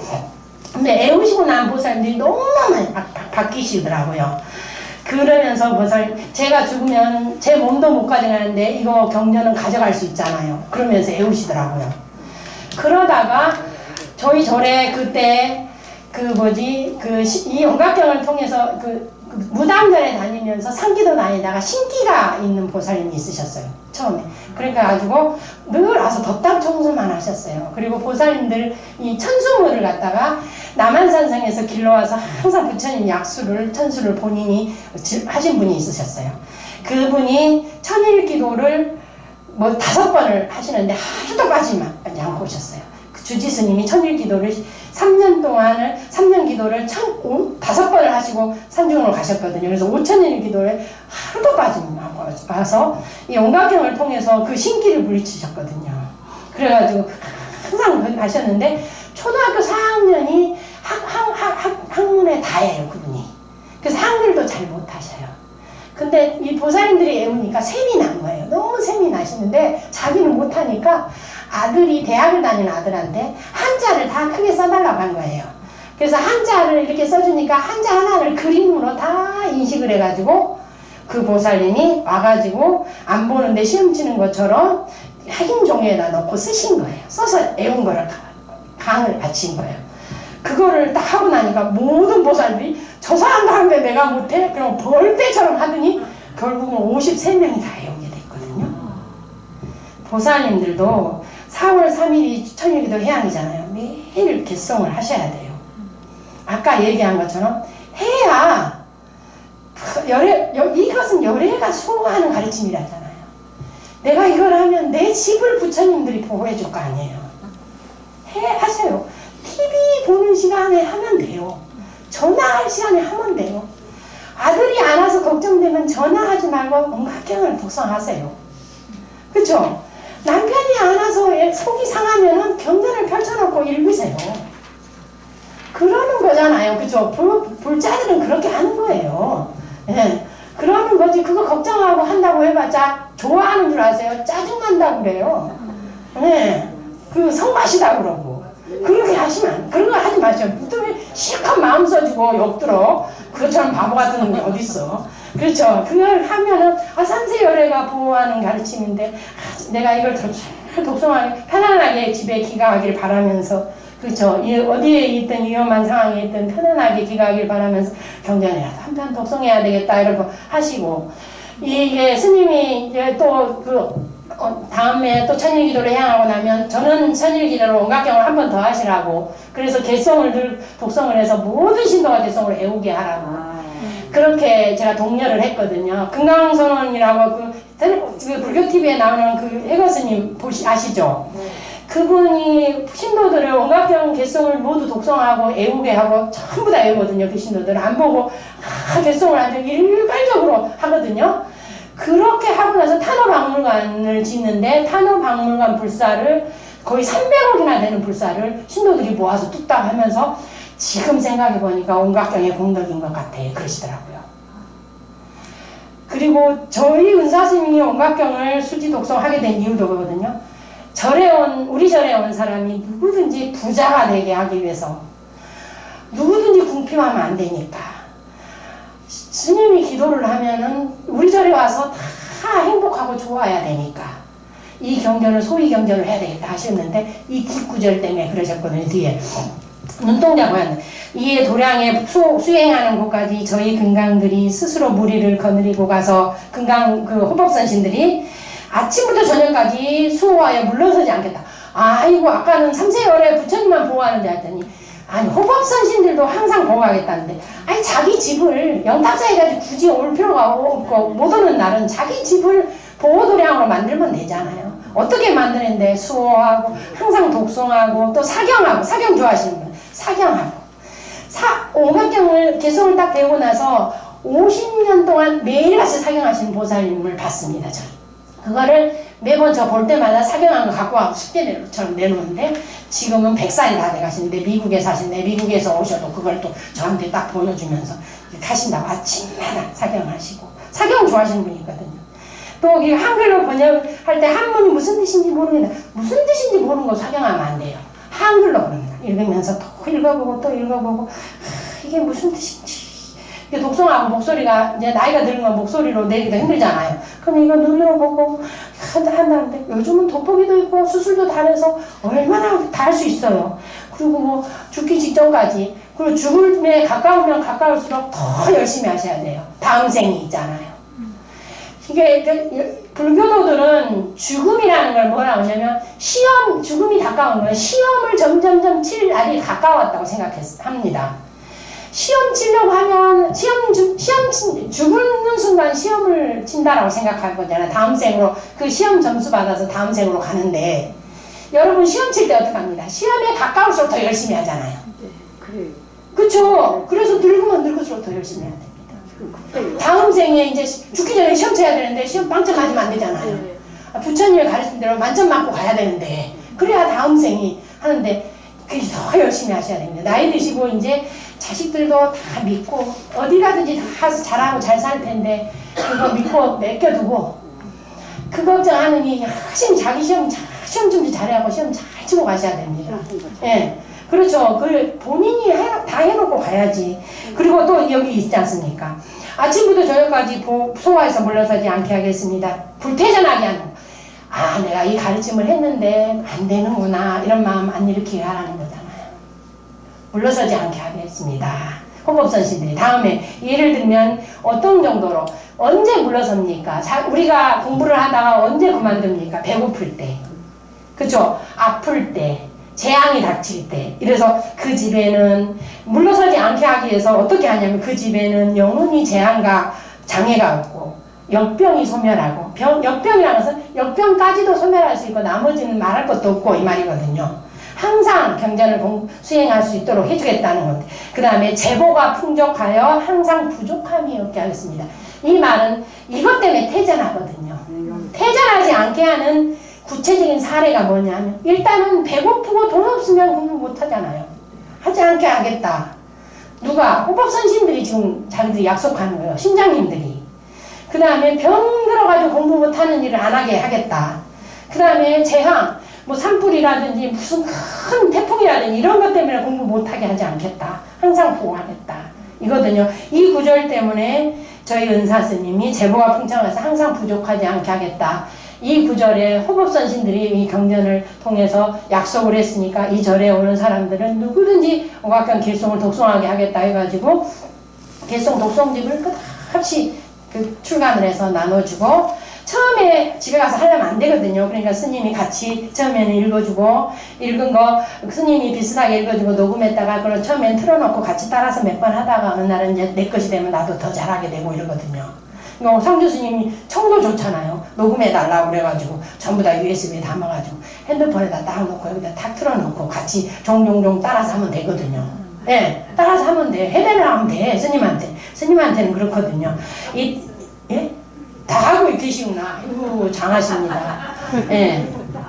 예, 그러니까 열심히 하시면 분명히 큰 성취가 있으시니까 이게 가장 기본 옵션입니다. 이게 기본 옵션. 지금 신들이 하는 기본 옵션. 그러니까 이 기본 옵션은 말할 것도 없고 나머지는 상상할 수 없는 큰 복덕이. 경전을 독송해서 딱 외운 사람들이 뭐라고 하냐면 상상할 수도 없는 저기 이제 그만하라고 하십니다. 예, 이때 대범천왕 28천왕 아울러 수미선왕과 호국천왕 등이 곧 자리로부터 일어나 부처님 발에 정례하고 오른쪽으로 3번 돌고서 부처님께 사례어 말하였다. 세존이시여. 여기서 보세요. 아까는 호법선신들이 약속한 거였죠. 여기는 대범천왕 28천왕 천신들이 수미산왕 호국천왕들이 모두 다 부처님에게 약속을 뭐라고 하냐면 세존이시여 저희들도 이 경전을 수기하는 자를 수호하여 항상 안온하게 하고 마음이 물러서지 않게 하겠습니다. 이 온갖 바란 일을 갖다 항상 마음의 거울로 삼고 열심히 실천하고 경전을 독송하고 사경하고 항상 이 가르침에 의존해서 살려고 하는 사람들은 항상 수호하여 물러서지 않게 하겠습니다. 항상 편안하고 행복하게 하고 이 말이죠. 이때에 대력기왕이 있는데 큰 힘을 가진 귀신의 왕이 있는데 이른이 길반다이다. 10만 기왕과 더불어 곧 자리로부터 일어나 부처님 발에 정리하고 오른쪽으로 3번 들고서 부처님께 사례어 말하였다. 불교에서 말하는 경전에서 말하는 귀신은 우리가 말하는 귀신이 아닙니다. 야차를 가리킵니다. 인간을 사람을 괴롭히고는 사악한 야차 있잖아요. 야차를 가리키거든요. 인도 전통에서는 그 귀신 여기서는 사악한 게 세존이시여 저희들도 이 경애를 수제하는 자를 수호하여 아침부터 저녁까지 가까이에서 보호하여 물러나지 않게 하겠습니다. 또한 그 사람들이 머무는 한 유순내 만약에 귀신이 사악한 야차가 나타나서 그 경계를 침범해가지고 막 빙의를 하거나 귀신이 들거나 이런 것이 만약 있다면 먼지처럼 부숴버리겠습니다. 그랬거든요. 이 구절 때문에 아까 제가 얘기하신 그분 있잖아요. 5000일 동안 하루도 빠짐없이 다녔던 분이 정말 제 눈을 잘 바라보지 못했어요. 그런데 그게 한 어머니에 대해서 끝나지 않고 자식한테도 대문되더라고요. 무섭더라고요. 참 무섭습니다. 그렇죠. 근데 이 경을 처음에 독송을 하라고, 개송을 독송하라고 그러면 개송을 독송하다가 발작을 하고 돌아다녔어요, 법당에서. 근데 스님이 다 손을 움켜주고 같이 하시고 그렇게 하면서 그걸 다 이겨내가지고 그분 가족들이 정말 잘했습니다. 자기 어머니 살려줬다고. 정말 잘해줬는데 그 어머니가 5천일 기도를 다닌 동안 다 그 가족들이 양해를 해줬습니다. 왜냐하면 그러지 않으면 제정신이 아니시니까. 대단하셨거든요. 그래서 이거를 믿고 하면은 그런 위험도 없고, 이거 걱정스러운 사람 많거든요, 은근히. 저한테 은근히 이런 거 많이 묻더라고. 이 온갖 걱정할 거 없으니. 이사 갈 때도 가서 제일 먼저 개송을 딱 먼저 해버리면, 이 도량에 호법선신이 딱 보호하고 있다는데, 천지팔행력이 그것도 없습니다. 예, 제일 먼저 밥통 하나 들고 가가지고 딱 먹고 하시면 됩니다. 스님을 부를 것도 없습니다. 예, 온갖경 개송은 천지팔행보다 더 좋습니다, 이게. 예, 여기 지금 설명이 쭉 나오지 않습니까? 그쵸? 그래서 이 부처님께서 이 경전을 설하시고 나자 일체보살, 천신용, 귀신, 팔구본송, 모든 천왕, 범천왕 등 일체 대중이 부처님께서 설하신 것을 듣고서 모두 크게 기뻐하면서 믿고 받들어 행하였다. 요게 이제 지금 현선수장에서 끝입니다. 온갖경의 끝이기도 하고, 그죠? 아이고, 스님들하고 같이 굉장히 얘기가 길었습니다. 짧게 해야 되는데, 제가 원래 잔소리가 많아가지고. 이 온갖경의 경전이 사실은 저는 굉장한 친구입니다. 이 경전을 친구로 삼았거든요. 보살님들도 그러길 바랍니다. 경전이 친구가 되는 것처럼 좋은 삶이 없습니다. 늙어서. 안 그러면 지금도 쟤도 그 노인들을 볼 때마다 나도 저렇게 늙어오면서 힘들 텐데 어떻게 그때 내 마음을 다스리고 살 수 있을까? 저렇게 절에 와가지고 기도하시면서 하시는 걸 보면 정말 존경스럽다라는 마음이 절로 듭니다. 왜냐하면 20대는 상상할 수 없었던 게, 제가 올해 설세니까 58 됐거든요. 그런 게 있더라고요. 늙으니까. 이게 마음을 늙으면 늙을수록 짐이 덜어지는 게 아니라 짐이 커지더라고요. 그죠? 이 짐을 지고 마음을 잘 다스리는데 부처님 가르침처럼 좋은 게 없습니다. 마침 스님이 또 이 경을 가지고 하시니까 스님을 딱 다리를 붙들고 어디 못 가시게 딱 붙들고, 우리가 온갖경을 다 애울 때까지, 개송을 다 애울 때까지 어디 가시면 안 돼요, 스님.